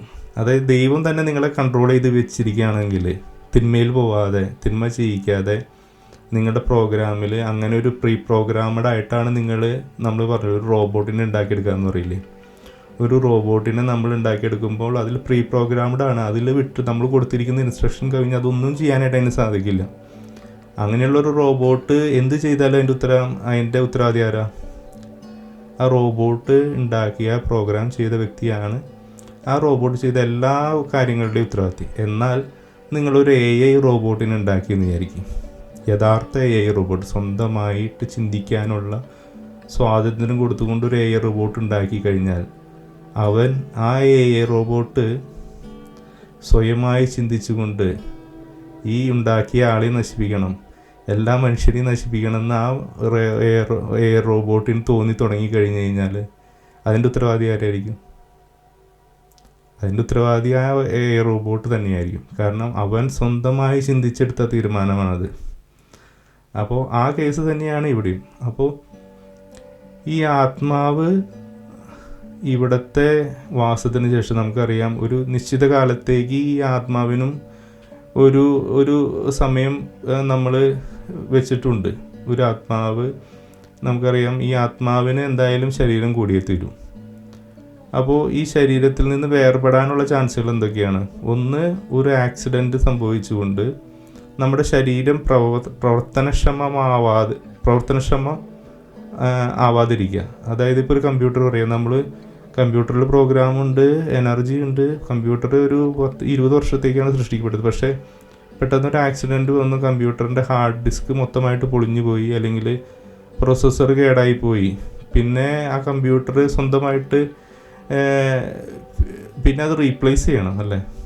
അല്ലാതെ കമ്പ്യൂട്ടറിന് സ്വന്തമായിട്ട് ഇത് ചെയ്യാനായിട്ട് സാധിക്കില്ല. പക്ഷേ മനുഷ്യ ശരീരം എടുത്താൽ ഇതുപോലെ തന്നെയാണ്. പക്ഷെ മനുഷ്യ ശരീരത്തിന് കുറേയൊക്കെ പ്രത്യേകതകളുണ്ട്. ചെറിയ ചെറിയ പരിക്കുകളൊക്കെ മനുഷ്യ ശരീരം ഓട്ടോമാറ്റിക്കായിട്ട് തന്നെ റീജനറേറ്റ് ആകുന്നുണ്ട്. ചെറിയ ചെറിയ ക്ഷതങ്ങളൊക്കെ നമ്മൾക്ക് മേക്കപ്പ് ചെയ്ത് തന്നെ ഈ ശരീരം വീണ്ടും വീണ്ടും റീജനറേറ്റ് ചെയ്ത് കൊണ്ടുവന്ന് അതിനെ കൊണ്ടു നടക്കും. പക്ഷേ ഒരു മേജർ സംഭവം ഉണ്ടായിക്കഴിഞ്ഞാൽ അതിനെ റിപ്പയർ ചെയ്യാനായിട്ടുള്ള കപ്പാസിറ്റി നമ്മുടെ ശരീരത്തിനില്ല. അറിയാലോ, പെട്ടെന്നൊരു ബ്ലഡ് മൊത്തമായിട്ട് നമ്മളിൽ നിന്ന് വാർന്നു പോയി, ആക്സിഡൻ്റ് ഉണ്ടായി, അല്ലെങ്കിൽ നമ്മുടെ ശരീരം വളരെയധികം പ്രായം ചെന്നു കഴിഞ്ഞാൽ ശരീരത്തിനൊരു കപ്പാസിറ്റി ഉണ്ടല്ലോ. ഇത്രയും ഏജ് കഴിഞ്ഞ് കഴിഞ്ഞാൽ ഈ ശരീരത്തിൻ്റെ അവയവങ്ങളുടെ പ്രവർത്തനക്ഷമത കുറയും. പിന്നെ അതിന് വേണ്ടത്ര രീതിയിൽ ഹാർട്ടിന് പമ്പ് ചെയ്യാനായിട്ട് സാധിക്കില്ല. അതോടൊപ്പം നമ്മൾ തന്നെ പിന്നെ ശരീരത്തെ കൊല്ലുന്ന ഇടങ്ങൾ അല്ലേ. ദൈവം നൽകിയ ഈ ശരീരത്തെ നമ്മൾ തന്നെ നമ്മളുടെ ദുരുപയോഗങ്ങൾ മൂലം, നമ്മളുടെ പല വിധത്തിലുള്ള ദുശീലങ്ങൾ മൂലം നമ്മൾ ശരീരത്തെ കൊന്നുകൊണ്ടിരിക്കും. അപ്പോൾ അതൊക്കെ കാരണം കൊണ്ട് ഈ ശരീരത്തിന് പ്രവർത്തനക്ഷമമാവാതെ ഇരിക്കുന്ന സമയം വരെയാണ് ഈ ആത്മാവിന് അവിടെ നിൽക്കാനായിട്ട് സാധിക്കുള്ളൂ. അപ്പോൾ ആത്മാവിന് ഭൂമിയിലേക്ക് വരണമെങ്കിൽ ഒന്നാമതായിട്ട് ഈ ആത്മാവിനെ ദൈവം നിക്ഷേപിക്കുന്നു ഒരാളിൽ. അപ്പോൾ ഒരു ജനനം ഉണ്ടാകുമ്പോൾ അവിടെ ഒരു ആത്മാവ് സൃഷ്ടിക്കപ്പെടുന്നു. രണ്ടാമത് ഈ ആത്മാവിന് ഒരു ശരീരത്തിൽ നിൽക്കുമ്പോൾ അവിടെ അതിന് ജീവനുള്ളതായിട്ട് മാറും. രണ്ടാമത് ഈ ആത്മാവിന് നിൽക്കണമെങ്കിൽ ആ ശരീരം പ്രവർത്തനക്ഷമമായേ പറ്റൂ. കാരണം ശരീരം പ്രവർത്തിക്കുന്നില്ലെങ്കിൽ അതിനർത്ഥം ആത്മാവിനും നിൽക്കാനായിട്ട് അവിടെ സാധിക്കില്ല. അതോടൊപ്പം മരണത്തോടൊപ്പം അപ്പോൾ ശരീരം പ്രവർത്തനക്ഷമമാകുമ്പോൾ അതോടൊപ്പം തന്നെ ആത്മാവും ഈ ജീവനും ഈ ശരീരത്തിൽ നിന്ന് വേർപെട്ട് തിരിച്ചു പോകുന്നു. അപ്പോൾ ജീവൻ എന്ന് പറയുന്നത് സെപ്പറേറ്റ് അല്ല, പക്ഷെ ജീവൻ എന്ന് പറയുന്നത് ആത്മാവ് വരുമ്പോഴാണ് ജീവൻ ഉണ്ടാകുന്നത് എന്നുള്ളതാണ് യാഥാർത്ഥ്യം. അപ്പോൾ ഇതിൽ ഇത്രയും കാര്യങ്ങൾ നമ്മൾ പറഞ്ഞു. എത്രയധികം നിങ്ങൾക്കിത് മനസ്സിലായോ അല്ലെങ്കിൽ നിങ്ങൾ കുഴഞ്ഞു പോയോ എന്നെനിക്കറിയില്ല. അപ്പോൾ എൻ്റെ മനസ്സിൽ വരുന്ന കാര്യങ്ങൾ വെച്ചിട്ടാണ് നമ്മളിത് പറയുന്നത്. അപ്പോൾ നമ്മൾ പറഞ്ഞു, ഇങ്ങനെ ഒരു ആത്മാവ് ഇവിടെ നിന്ന് പോയി, ഈ ഭൂമിയിൽ നിന്നും ഈ ആത്മാവ് തിരിച്ച് ഇത് ദൈവത്തിൻ്റെ അടുത്തേക്ക് പോയി കഴിഞ്ഞ് കഴിഞ്ഞാൽ, ഇപ്പോൾ നമ്മൾ പറഞ്ഞ ക്രൈസ്തവ വിശ്വാസം അനുസരിച്ച് ഈ ആത്മാവ് ദൈവത്തിൻ്റെ അടുത്തേക്ക് ചെല്ലുന്നു. ഈ ആത്മാവ് നേടിയ നന്മകളനുസരിച്ച്, ഇപ്പോൾ നമ്മൾ നേരത്തെ പറഞ്ഞു, ഒരാത്മാവിൻ്റെ ദേഹത്ത് പൊടിയും കറയും ചെളിയും അല്ലെങ്കിൽ ആത്മാവ് അത്രയധികം ശോഭയില്ലെങ്കിൽ അത് ഒരിക്കലും ദൈവരാജ്യത്തിലേക്ക് തിരിച്ച് പ്രവേശിക്കുകയില്ല, അതിന് കയറാനായിട്ട് സാധിക്കില്ല. അത് ഓട്ടോമാറ്റിക്കലി അവിടെ തടയപ്പെടും എന്നുള്ളതാണ്.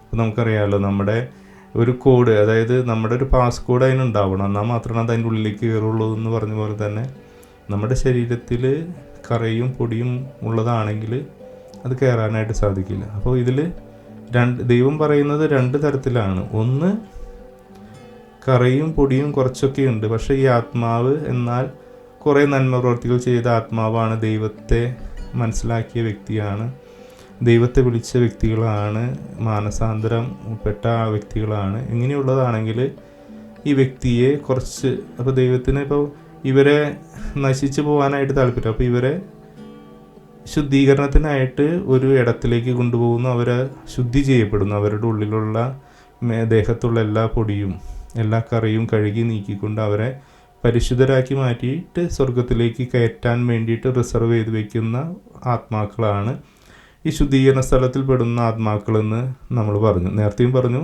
ഇപ്പോഴും പറയുന്നു. അപ്പോൾ രണ്ടാമത്തെ ഒരു വിഭാഗം ആത്മാക്കൾ ഒരിക്കലും ക്വാളിഫൈഡ് അല്ല. കാരണം അവർ ഓട്ടോമാറ്റിക്കലി പല പല അവർക്ക് വാണിങ്ങൾ അവർക്ക് കിട്ടിയിട്ടും പലവിധ കാര്യങ്ങൾ പലരും മുഖേന അവരോട് പറഞ്ഞിട്ടും അവർ അതിനൊക്കെ എതിർ നിന്നുകൊണ്ട് അല്ലെങ്കിൽ അതിനൊക്കെ അവഗണിച്ചുകൊണ്ട് ദൈവത്തെയും തള്ളിക്കളഞ്ഞ് എല്ലാത്തിനെയും തള്ളിക്കളഞ്ഞ് അവർ ദൈവത്തെ മനഃപൂർവ്വം തള്ളിക്കളഞ്ഞ് ദൈവത്തെ ശപിച്ച് തള്ളിയ ആത്മാക്കളെക്ക് ഒരിക്കലും ഈ ഒരു ക്വാളിഫിക്കേഷൻ ലഭിക്കില്ല. അപ്പോൾ അവരെ നേരെ നരകാഗ്നിയിലേക്ക് വിടുമെന്നാണ് പറയുന്നത്. നരകാഗ്നി എന്ന് പറയുന്ന അഗ്നി, തീ എന്നുള്ള സംഭവമല്ല. കാരണം നമുക്കറിയാം, ആത്മാവിനൊരിക്കലും തീയല്ല, ഫിസിക്കലായിട്ടുള്ള തീയല്ല അവിടെ വരുന്നത്. അതായത് ദൈവത്തെ ഒരിക്കലും ലഭിക്കുകയില്ല എന്നുള്ളൊരവസ്ഥയിലേക്ക് ആത്മാവ് മാറി പോകുമെന്നുള്ളതാണ്. അത് മർത്യമായിട്ട് തീരുമെന്നുള്ളതാണ് പറയുന്നത്. അതായത് എന്നേക്കുമായിട്ട് ദൈവത്തിൽ നിന്ന് ആത്മാവ് വിട്ടുപോകും. അപ്പോൾ ആ ആത്മാവിന് ഒരിക്കലും തിരിച്ചിനി വരാനായിട്ട് സാധിക്കില്ല എന്നുള്ളതാണ്. അപ്പോൾ ഈ കാര്യം ബോധ്യപ്പെടണമെങ്കിൽ, ഇപ്പോൾ നമ്മൾ നേരത്തെ പറഞ്ഞു, ഈ ആത്മാവിന് ഇത്രയും കാര്യങ്ങളൊക്കെ ഓർമ്മയിൽ വിടുന്നു. അപ്പോൾ ഈ കാര്യങ്ങൾ ഓർമ്മയിൽ പെടണമെങ്കിലാണ് നമ്മൾ ഈ പറയുന്ന കർത്താവ് പറഞ്ഞൊരു സംഭവം എന്ന് പറയുന്നത്, റിസറക്ഷൻ എന്നുള്ള സംഭവത്തിൻ്റെ പ്രസക്തി അതാണ്. ഞാൻ പറഞ്ഞു, ഈ ആത്മാവ് ശുദ്ധീകരണ സ്ഥലത്തിലേക്ക് വന്നു, അവർ വന്നു, അവിടെ ഒന്നും ഈ ആത്മാവിന് ചെയ്യാനായിട്ട് സാധിക്കില്ല. അപ്പോൾ ശുദ്ധീകരണ സ്ഥലത്തിൻ്റെ പ്രത്യേകതകളെന്ന് പറഞ്ഞ് ദൈവം പറയുന്ന കുറേ കാര്യങ്ങളുണ്ട്. അതായത് അവിടെ നിങ്ങൾക്ക് ഒരു പ്രവൃത്തി കൊണ്ടും നിങ്ങൾക്ക് നന്മ നേടാനായിട്ട് സാധിക്കില്ല. അതായത് വൺസ് നിങ്ങൾ മരിച്ചു കഴിഞ്ഞ് കഴിഞ്ഞാൽ നിങ്ങളുടെ ആത്മാവിന് ഒരു പുണ്യങ്ങൾ നേടാനായിട്ട് സാധിക്കില്ല. അതായത് പരീക്ഷ കഴിഞ്ഞു, പേപ്പർ കൊടുത്തു എന്ന് പറഞ്ഞ പോലെ ഇനി നിങ്ങൾക്കതിലൊന്നും എഴുതാനായിട്ട് സാധിക്കില്ല. അപ്പോൾ വൺസ് നമുക്ക് ജീവനുള്ള സമയം വരെയാണ് ഈ ഭൂമിയിൽ നിന്ന് എന്തെങ്കിലും നമുക്ക് നന്മകൾ നേടാനായിട്ട് സാധിക്കുള്ളൂ. അപ്പോൾ നമ്മളുടെ മരിച്ചതിന് ശേഷം നമ്മളേക്ക് ഒരു നന്മ ഈ ആത്മാവിന് നേടാനായിട്ട് സ്വന്തമായിട്ട് ഇത് സാധിക്കില്ല. പിന്നെ സാധിക്കുന്ന ഒരു കാര്യം നമ്മുടെ കത്തോലിക്ക സഭ പഠിപ്പിക്കുന്ന ഒരു കാര്യമാണ്, നമ്മളുടെ വിശ്വാസികൾക്ക്, ഈ വ്യക്തിയെ സ്നേഹിക്കുന്നവർക്കും ഈ വ്യക്തിയുടെ കൂടെ ഉണ്ടായിരുന്ന വ്യക്തികൾക്കും, അതാണ് ക്രൈസ്തവ സഭയുടെ ഒരു കൂട്ടായ്മ എന്നൊക്കെ പറയുന്ന ഒരു കാര്യം. അവർക്ക് ഈ മരിച്ചുപോയ ആത്മാവിന് വേണ്ടി പ്രാർത്ഥിക്കുമ്പോൾ അവരുടെ പാപങ്ങളും അവരുടെ കറകളും ദൈവം ഇളച്ചു കൊടുക്കുന്നു എന്നുള്ളൊരു വിശ്വാസമാണ് നമുക്കുള്ളത്. അത് പല വിശുദ്ധരിൽ കൂടിയും ദൈവം അത് സഭയും നമ്മളോട് പറയുന്നൊരു കാര്യമാണ്. അതായത് ഈ മരിച്ചുപോയ ആത്മാക്കളെക്ക് സ്വന്തമായിട്ടൊന്നും നേടാനായിട്ട് സാധിക്കില്ല. എന്നാൽ ഭൂമിയിലുള്ള പലർക്കും ഈ ആത്മാവിൻ്റെ മോക്ഷം എന്ന് പറയാം, ഇപ്പോൾ ഹൈന്ദവ രീതിയിൽ പറയുകയാണെങ്കിൽ അതിന് മോക്ഷം നേടിക്കൊടുക്കാനായിട്ട്, അല്ലെങ്കിൽ ദൈവത്തിൻ്റെ അടുത്തേക്ക് ആത്മാക്കളെ സ്വതന്ത്രരാക്കാനായിട്ട് നമ്മുടെ നന്മ പ്രവർത്തികൾ മൂലം, അല്ലെങ്കിൽ അവർക്ക് വേണ്ടി നമ്മളത് ചെയ്യുമ്പോൾ, അവർക്ക് വേണ്ടി പ്രാർത്ഥനകൾ ചെയ്യുമ്പോൾ, അവർക്ക് വേണ്ടി പുണ്യകർമ്മങ്ങൾ ചെയ്യുമ്പോൾ നമുക്ക് ആത്മാവിനെ നമുക്ക് സ്വതന്ത്രമാക്കാനായിട്ട് സാധിക്കും എന്നുള്ളതാണ് ക്രൈസ്തവ വിശ്വാസം പറയുന്നത്. അപ്പോൾ ഇത് വിശ്വസിക്കാതെ പല ക്രൈസ്തവ വിശ്വാസികളുണ്ട്, അവർ പല വിവാദത്തിൽപ്പെടുന്നവരുണ്ട്. പക്ഷേ കത്തോലിക്ക വിശ്വാസം അനുസരിച്ച് നമുക്കത് സാധിക്കും എന്നുള്ളത് തന്നെയാണ് നമ്മളുടെ സഭ നമ്മളെ പഠിപ്പിക്കുന്നത്. അപ്പോൾ ഇങ്ങനെ ഈ ആത്മാക്കൾ ഒന്നല്ലെങ്കിൽ ദൈവത്തിലേക്ക് പോകാനുള്ള ക്വാളിഫൈ നേടുന്നു. ഈ ശുദ്ധീകരണ സ്ഥലത്തിൽ കിടന്നുകൊണ്ട് ദൈവത്തിലേക്ക് പോകാനുള്ള ക്വാളിഫിക്കേഷൻ നേടിക്കഴിഞ്ഞാലും അവർ സ്വർഗത്തിലേക്ക് കടക്കുന്നില്ല, അതായത് യഥാർത്ഥ സ്വർഗത്തിലേക്ക് കടക്കുന്നില്ല. അവരോരോ സ്വർഗത്തിൽ ഓരോ സ്റ്റേജുകളിൽ റിസർവ് ചെയ്ത് നിൽക്കുന്നു എന്നുള്ളൊരു കൺസെപ്റ്റാണ് നമുക്കുള്ളത്. പിന്നെ പറയുന്നൊരു കാര്യം വളരെ ഇൻട്രസ്റ്റിംഗ് ആണ്. ഞാൻ നേരത്തെ പറഞ്ഞ കാര്യത്തോട് ഇത് സാധുത ഉള്ളതാണ്. ഈ ആത്മാക്കൾ റിസറക്ഷൻ എന്ന് പറയുന്നൊരു സംഭവം, അതായത് അതാണ് യേശു പറഞ്ഞത്. യേശു മരിക്കാൻ പോകുന്നതിന് മുമ്പ് പറഞ്ഞു, എന്നെ ഇവരെല്ലാവരും ചേർന്ന് കൊല്ലും. അതായത് എൻ്റെ ഒരു പദ്ധതിയാണ് അത്. ഞാൻ മരിച്ചിട്ട് 3-ാം ദിവസം ഞാൻ ഉയർത്തെഴുന്നേറ്റ് നിങ്ങളുടെ അടുത്തേക്ക് തന്നെ വരും. അത് നിങ്ങൾക്ക് മനസ്സിലാവാനാണ് ഞാൻ ഉയർക്കുമെന്ന്. മരിച്ചു കഴിഞ്ഞു കഴിഞ്ഞാൽ എന്നിൽ വിശ്വസിക്കുന്നവർ ഞാൻ ഉയർത്തതുപോലെ നിങ്ങളും ഉയർക്കുമെന്ന് നിങ്ങളെ ബോധ്യപ്പെടുത്താൻ വേണ്ടി കൂടിയാണ് യേശു അത് ചെയ്യുന്നത്. അപ്പോൾ അവരുടെ ഉയർത്തെഴുന്നേറ്റ യേശു അവരുടെ മുന്നിലേക്ക് വരുമ്പോൾ അവർക്ക് ബോധ്യപ്പെടണം, നിങ്ങൾ മരിച്ചു കഴിഞ്ഞാലും ഇതുപോലെ ഉയർക്കും. പക്ഷേ ആ ഉയർപ്പ് എന്ന് പറയുന്നത് യേശു പറഞ്ഞത് ഈ ലോകത്തിൻ്റെ അവസാന ദിവസത്തിലാണ് അത് സംഭവിക്കുന്നത്. അതുവരെ ഈ ശരീരങ്ങൾ പൂർണ്ണ ശരീരങ്ങളായിട്ട് മാറില്ല. അതുവരെ നമ്മൾ ഈ മണ്ണിൽ എവിടൊക്കെയാണ്, ഏതൊക്കെ മനുഷ്യർ ഏതൊക്കെ രീതിയിൽ മരിച്ചിട്ടുണ്ടോ, അപ്പോൾ നമുക്കറിയാം. അങ്ങനെയൊക്കെ നമ്മുടെ ലോജിക്ക് വെച്ച് ചിന്തിച്ച് നോക്കിയാൽ നമ്മൾ പറയാം, പലരും തീ കൊണ്ട് കത്തി അമർന്നിട്ടുണ്ട്, ചാരമായി പോയവരുണ്ട്, ബോംബ് സ്ഫോടനങ്ങളിൽ മരിച്ചവരുണ്ട്, മണ്ണിൽ കുഴിച്ചിട്ടവരുണ്ട്, പല രീതിയിൽ പോയവരുണ്ട്. അപ്പോൾ ഇവരൊക്കെ തിരിച്ചെങ്ങനെ വരുമെന്നുള്ളത്. അപ്പോൾ അൾട്ടിമേറ്റായിട്ട് നമ്മൾ ഇതിൻ്റെ റിവേഴ്സ് പ്രോസസ്സ് എടുത്ത് നോക്കിയാൽ അറിയാമല്ലോ നമ്മളെങ്ങനെയാണ് ശരീരമായി മാറിയതെന്ന്. ഒരു സെല്ലിൽ നിന്നാണ് ഈ ഇത്രയും വലിയ ശരീരമായിട്ട് മാറിയത്. അപ്പോൾ ആ ഒരു സെല്ലിൽ നിന്ന് ഈ ശരീരം ആവാനായിട്ട് നമ്മൾ യൂസ് ചെയ്തത് എന്താണ്? നമ്മുടെ ശരീരത്തിലേക്ക് വരുന്ന ഓക്സിജനും നൈട്രജനും കാർബൺ ഡൈ ഓക്സൈഡും അതുപോലെ തുടങ്ങിയിട്ടുള്ള മിനറൽസും വൈറ്റമിൻസും പ്രോട്ടീൻസും ഒക്കെ ഉപയോഗിച്ചിട്ടാണ് നമ്മൾ ഈ ശരീരം രൂപാന്തരീകരണം സംഭവിച്ചത് നമുക്ക്. അതേ പ്രോസസ്സ് തന്നെ നമ്മൾ പറഞ്ഞു, ഈ ടൈം എന്നുള്ള പീരീഡ് വൺസ് ഈ ഭൂമി അവസാനിക്കുന്നതോടുകൂടി ടൈമിൻ്റെ കാലാവധി തീരും. ടൈമിൻ്റെ ബന്ധനത്തിൽ നിന്ന് എല്ലാവരും വിമുക്തമാവും. നമുക്കാണ് ഈ ടൈം കിടക്കുന്നത്. അപ്പോൾ ടൈമിനെ പറ്റി നമ്മളൊരു വീഡിയോ ചെയ്യുന്നുണ്ട് വേറെ. ഞാൻ മുമ്പും നമ്മുടെ സൃഷ്ടിയും പരിണാമം എന്നുള്ള വീഡിയോയിൽ പറഞ്ഞിട്ടുണ്ടായിരുന്നു. അപ്പോൾ ടൈമിൻ്റെ ബൗണ്ടറിയിൽ നിന്ന് നമ്മളെല്ലാവരും രക്ഷപ്പെടുമ്പോൾ ഇതൊക്കെ ഒരു നിമിഷ നേരം കൊണ്ട് നമുക്ക് സാധ്യമാവും, ഈ റിസറക്ഷൻ എന്നുള്ള സംഭവങ്ങളൊക്കെ. അപ്പോൾ അത് കർത്താവ് പറയുന്നുണ്ട്, എല്ലാവരോടും ഞാൻ ആവശ്യപ്പെടുന്നു.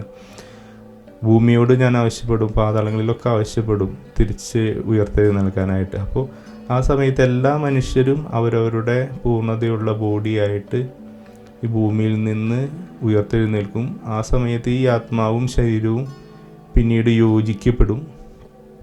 അപ്പോൾ അവിടെ വെച്ചിട്ടാണ് ഈ അന്ത്യവിധി എന്നുള്ളൊരു സംഭവം. എല്ലാ മനുഷ്യരും കാണത്തക്ക രീതിയിൽ ഇവിടെ എല്ലാവർക്കും എല്ലാ കാര്യങ്ങളും ബോധ്യമാവും. എന്താണ് ഈ പ്രപഞ്ചമെന്നും, എന്താണ് ഇതിൻ്റെ രഹസ്യമെന്തും, എന്താണ് നമ്മൾ ഇതിനൊക്കെ ചെയ്തതിൻ്റെ ഒക്കെ ഉദ്ദേശമെന്നും. അപ്പോൾ അവിടെ വെച്ചിട്ട് എല്ലാവരുടെയും പ്രവൃത്തികൾ പ്രകടമാവുമെന്ന് പറയുന്നു. അതായത് നമ്മൾ എന്തൊക്കെ ചെയ്തിട്ടുണ്ടോ അതൊക്കെ അവിടെ എല്ലാവരുടെ മുന്നിൽ വെച്ച് പ്രഘോഷിക്കപ്പെടും എന്ന് പറയുന്നത്.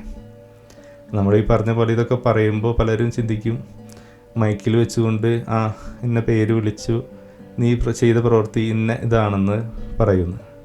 നമ്മൾ പലപ്പോഴും പല ചിത്രകാരന്മാരുടെ ഭാവന കണ്ടുകൊണ്ട് അങ്ങനെയൊക്കെ പറയാറുണ്ട്. പക്ഷേ യഥാർത്ഥത്തിൽ അതെന്താണെന്ന് ആർക്കും അറിയില്ല. അത് പലരുടെയും മനുഷ്യരുടെ ഭാവന അനുസരിച്ചാണ് പലരും അങ്ങനെയൊക്കെ കാണിക്കുന്നത്, അല്ലെങ്കിൽ എഴുതി വയ്ക്കുന്നതും വരച്ച് വയ്ക്കുന്നത്. നമുക്ക് എങ്ങനെയെങ്കിലും ഇമാജിൻ ചെയ്യണ്ടേ? പക്ഷേ യഥാർത്ഥത്തിൽ ചിലപ്പോൾ നമ്മൾ പറഞ്ഞല്ലോ, ഈ രീതിയിലൊന്നും ആയിരിക്കില്ല, നമ്മൾ കാണുന്ന രീതിയിലൊന്നും ആയിരിക്കില്ല അത് സംഭവിക്കുന്നത്.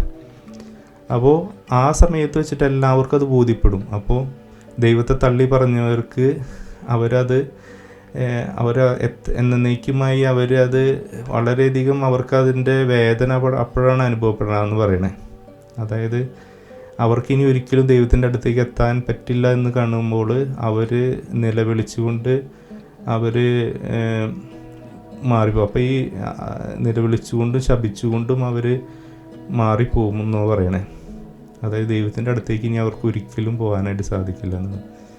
എന്നാൽ ഈ സമയത്ത് ഈ കളിയാക്കുകയും ദൈവനാമം സ്വീകരിച്ചതിൻ്റെ പേരിൽ, ദൈവത്തെ പറഞ്ഞതിൻ്റെ പേരിൽ മറ്റുള്ളവരിൽ നിന്ന് അപമാനം ഏൽക്കുകയും മറ്റുള്ളവർ ലോകത്തിൽ വെച്ച് കളിയാക്കുകയും ചെയ്തവരെ ആ സമയത്ത് ദൈവം എല്ലാവരുടെ മുന്നിൽ വെച്ചുകൊണ്ട് വിളിച്ചു പറയും, ഇവരെൻ്റെ നാമത്തിന് വേണ്ടി നിലകൊള്ളവരാണ് എന്നുള്ളൊരു കാര്യം.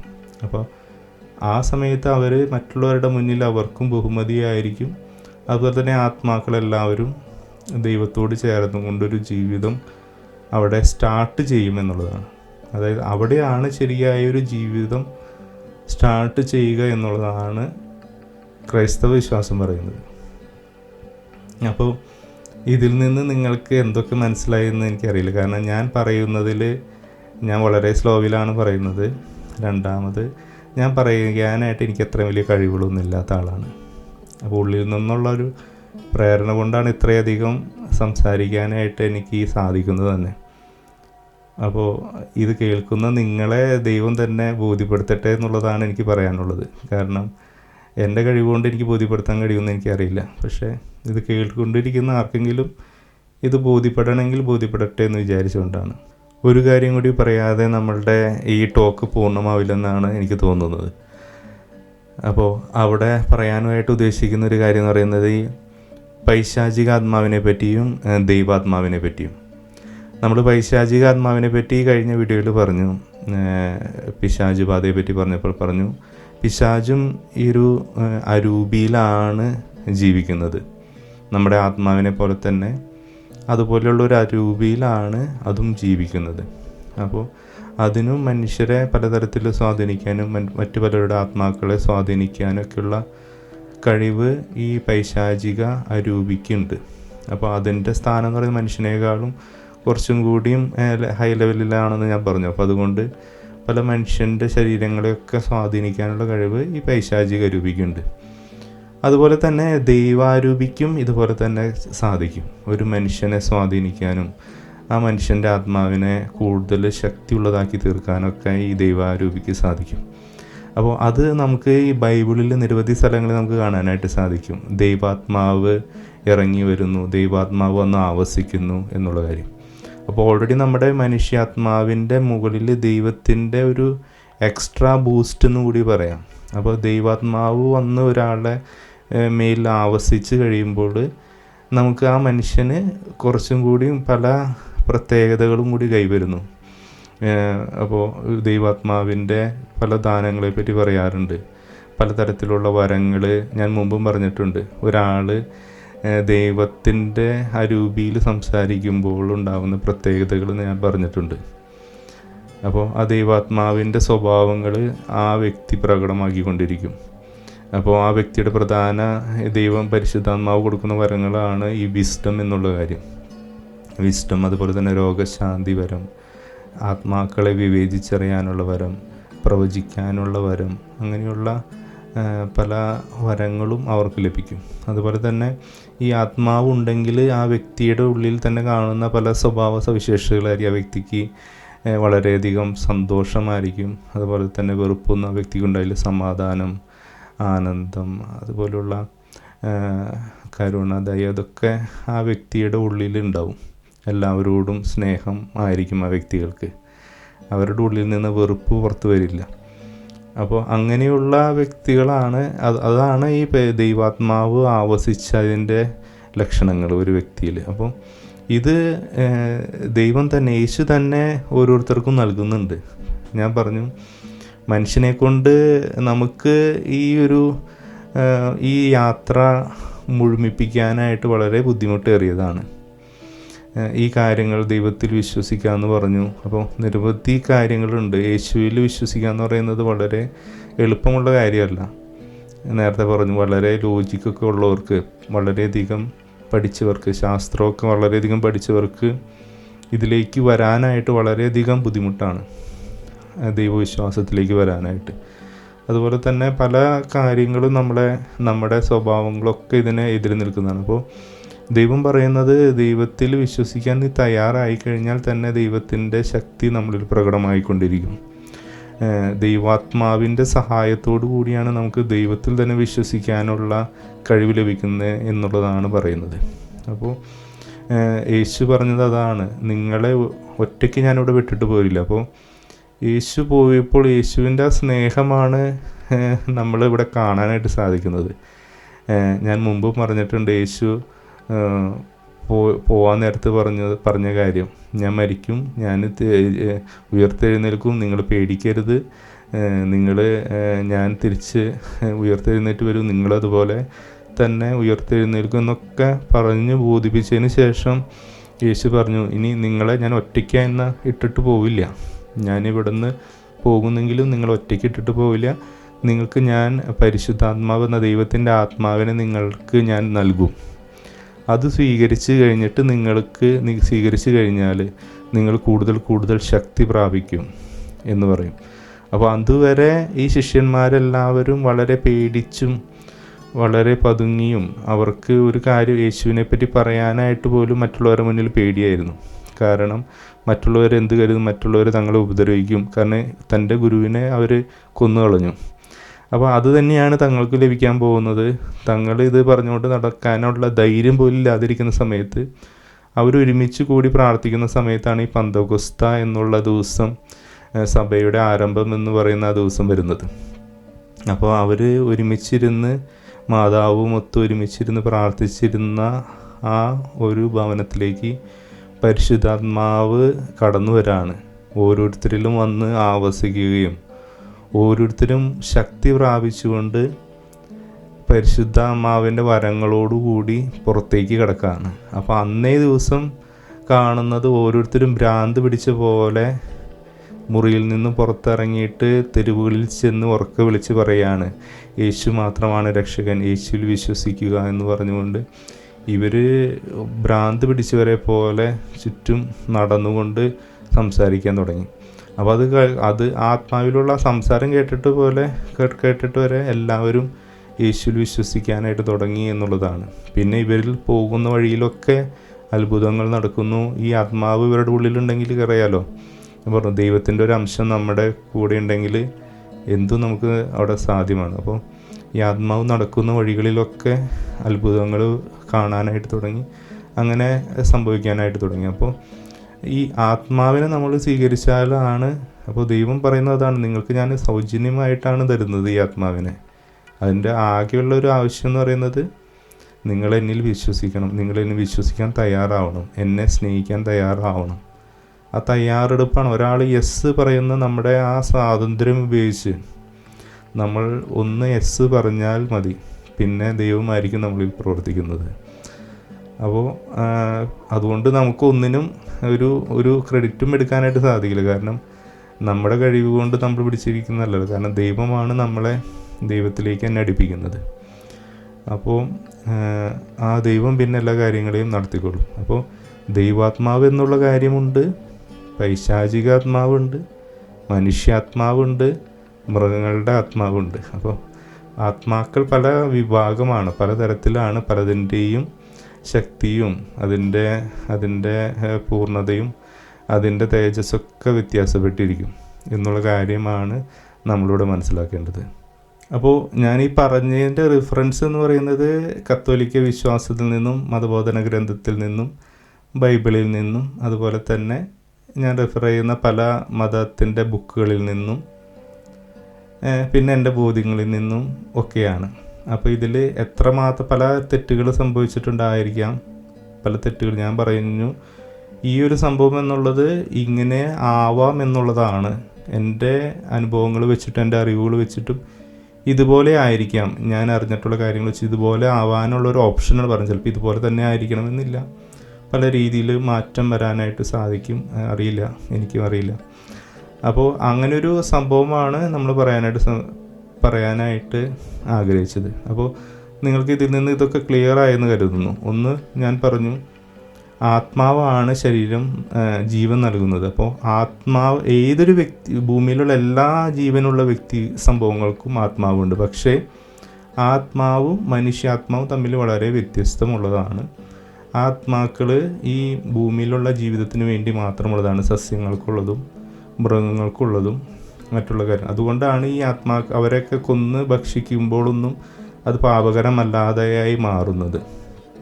നമ്മൾ ഓൾറെഡി അത് നശ്വരമായിട്ടുള്ള കാര്യങ്ങളാണ്, അത് ഈ ഭൂമിയിലുള്ള കാര്യങ്ങൾക്ക് വേണ്ടി മാത്രമുള്ളതാണ്, അല്ലെങ്കിൽ മനുഷ്യന് വേണ്ടിയിട്ടുള്ള സംഭവങ്ങളാണ് ഈ ഭൂമി തന്നെ, അല്ലേ? മനുഷ്യന് വേണ്ടിയിട്ടാണ് ഈ ഭൂമി സൃഷ്ടിക്കപ്പെട്ടത്. അപ്പോൾ ഈ ഭൂമിയിലുള്ള എല്ലാവരും മനുഷ്യനുള്ളതാണ്. മനുഷ്യൻ്റെ ആവശ്യങ്ങൾക്ക് വേണ്ടിയിട്ട്, മനുഷ്യന് ചിന്തിക്കാനും മനുഷ്യന് ഉപയോഗിക്കാനും വേണ്ടിയിട്ടാണ് ഈ ഭൂമിയിലുള്ള സംഭവം. അപ്പോൾ അവിടെ ഇമ്പോർട്ടൻ്റ് ആയിട്ടുള്ളത് മനുഷ്യനാണ്. അപ്പോൾ നമ്മുടെ ക്രൈസ്തവ വിശ്വാസത്തിൽ പറയുന്ന ആദ്യത്തെ പ്രയോറിറ്റി മനുഷ്യനാണ്, അവിടെ ജന്തുവിനല്ല. ജീവനും മറ്റുള്ള ജന്തുക്കളുടെ ജീവനേക്കാളും ഉപരി മനുഷ്യൻ്റെ ജീവനാണ് അവിടെ വലുത്. അത് ഗർഭസ്ഥ ശിശു തുടങ്ങി എല്ലാ മനുഷ്യരെയും നമ്മൾ ഒരുപോലെയാണ് കാണുന്നത്. അതുകൊണ്ടാണ് പലപ്പോഴും ജന്തുക്കളെ വളരെയധികം ആഗ്രഹത്തോടെ അവരെ പോറ്റി വളർത്തുന്ന, അവരുടെ മരണം പോലും കാണാൻ പറ്റാത്ത മനുഷ്യർ സ്വന്തം വയറിൽ കിടക്കുന്ന മനുഷ്യജീവനെ നിഷ്കരുണം കൊന്നു തള്ളുമ്പോൾ കത്തോലിക്ക സഭയൊക്കെ അതിനെതിരെ നിൽക്കുന്നത്. അവർക്ക് അത് കുറ്റമൊന്നല്ല, അവർക്കത് വിഷമം ഉണ്ടാക്കുന്ന കാര്യമല്ല. പക്ഷേ ഒരു ജന്തു മരിച്ച് പോകുമ്പോഴാണ് അവർക്ക് അതിനേക്കാളും വലിയ വേദനയുള്ളത്. അപ്പോൾ അതിനെയൊക്കെയാണ് കത്തോലിക്ക സഭ എതിർക്കുന്നത്. കത്തോലിക്ക സഭ അല്ലെങ്കിൽ ക്രൈസ്തവ സഭയുടെ മുന്നിൽ, അല്ലെങ്കിൽ കത്തോലിക്ക വിശ്വാസത്തിൽ, യേശു വിശ്വാസത്തിൽ മനുഷ്യനാണ് ഫസ്റ്റ് പ്രയോറിറ്റി. അതിനുശേഷം മാത്രമുള്ളൂ ഭൂമിയിലുള്ള എന്ത് സംഭവം. അപ്പോൾ നമ്മൾ പറഞ്ഞു, ഈ ആത്മാവിൻ്റെ പ്രത്യേകതകൾ പറഞ്ഞു. ആത്മാവിന് ശരീരത്തോടു കൂടിയാണ് നിലനിൽക്കാനായിട്ട് സാധിക്കുള്ളൂ, ഭൂമിയിലേക്ക് വരാനായിട്ട് സാധിക്കുള്ളൂ. വൺസ് ഈ ആത്മാവ് മരിച്ചതോടുകൂടി ഈ ആത്മാവ് ഈ ഭൂമിയിൽ നിന്ന് വേർപെടും, തിരിച്ച് അതിൻ്റെ പഴയ സ്ഥാനത്തിലേക്ക് അത് തിരിച്ചു പോകുന്നുള്ളത്. ഇനി വരാൻ പോകുന്ന പല കേസുകളെ പറ്റിയുള്ള ഒരു ചെറിയൊരു പഠനമാണ്. പലരും പറയാറുണ്ട്, ആത്മാക്കളായിട്ട് സംസാരിക്കുന്നു, ആത്മാക്കളെ ഞാൻ നേരിട്ട് കണ്ടു, നമ്മുടെ മരിച്ചുപോയ ആൾക്കാരൊക്കെ കണ്ടു എന്നുള്ള കാര്യം. അപ്പോൾ അതിനെപ്പറ്റി കത്തോലിക്ക സഭയിലെ പഠനങ്ങളും നമ്മൾക്ക് കിട്ടിയ നമ്മുടെ കഴിയ ഭൂതോച്ചാടനത്തിൻ്റെ ആ ഒരു വീഡിയോയിൽ കൂടെയും നമ്മൾ പറയാനായിട്ട് ഉദ്ദേശിച്ച കാര്യങ്ങളും അതിൽ പറയുന്ന കാര്യങ്ങളെ പറ്റി ബേസ് ചെയ്ത് പറയുകയാണെങ്കിൽ, ഇങ്ങനെയുള്ള പല കാര്യങ്ങളും നടക്കുന്നതിൻ്റെ പിന്നിൽ പിശാച് മാത്രമാണ് എന്നുള്ളതാണ്. അത് പിശാചിന് ഞാൻ പറഞ്ഞല്ലോ, ഓരോ മനുഷ്യനേക്കാളും ഒരു പടി മുകളിലാണ് പിശാചിൻ്റെ ശക്തികളും കാര്യങ്ങളും ഉള്ളത്. അപ്പോൾ അവയ്ക്ക് പല കാര്യങ്ങളും, പലരുടെയും ജീവിത ചരിത്രം അവർക്കറിയാം, പലരുടെയും കാര്യങ്ങൾ, അവർ സ്വന്തമായിട്ടുള്ള പല ആൾക്കാരുടെയും കാര്യങ്ങളും രഹസ്യങ്ങളൊക്കെ അവനറിയാം.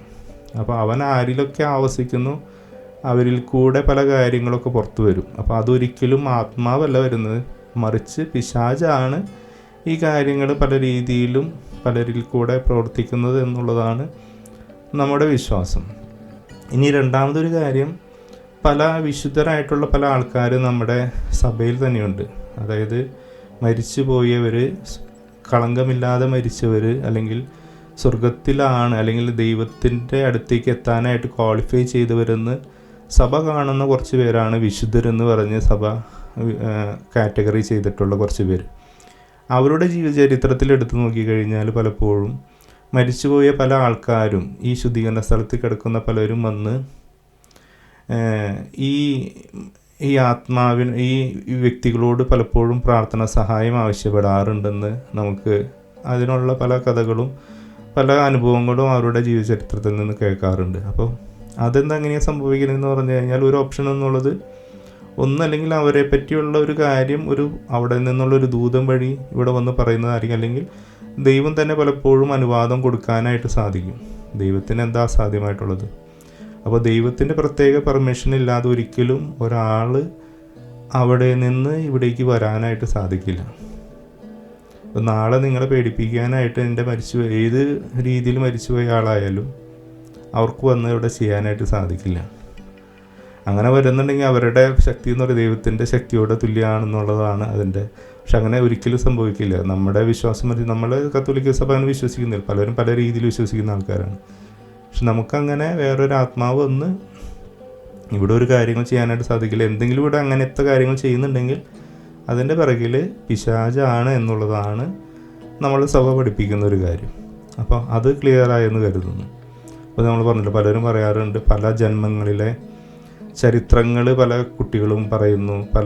പല ജന്മങ്ങളിൽ നടന്ന കാര്യം 2-3 അല്ലെങ്കിൽ 100 വർഷം മുമ്പ് ജനിച്ച ഒരാളുടെ കഥ, ജീവചരിത്രം മുഴുവനായിട്ട് ഒരു കുട്ടി പറയുന്നു, കുട്ടി വരയ്ക്കുന്നു. അതൊക്കെ പല കേസുകളും പറയാറുണ്ട്. അപ്പം നമ്മുടെ എക്സ്പ്ലനേഷൻ ഈ ഭൂതചാടകരുടെ അനുഭവങ്ങളിൽ നിന്ന് അവരും പറഞ്ഞിട്ടുള്ള കാര്യം ഇതാണ്.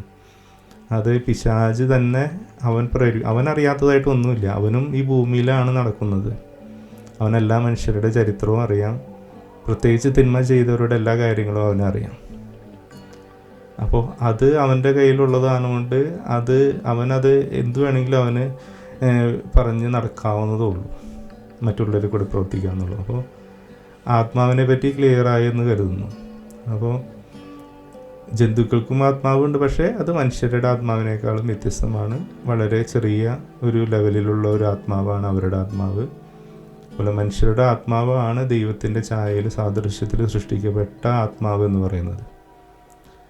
അപ്പോൾ ഈ ഒരു ചിന്തയോടുകൂടി നമ്മളുടെ വീഡിയോ വൈൻഡപ്പ് ചെയ്യാണ്. Welcome to common sense.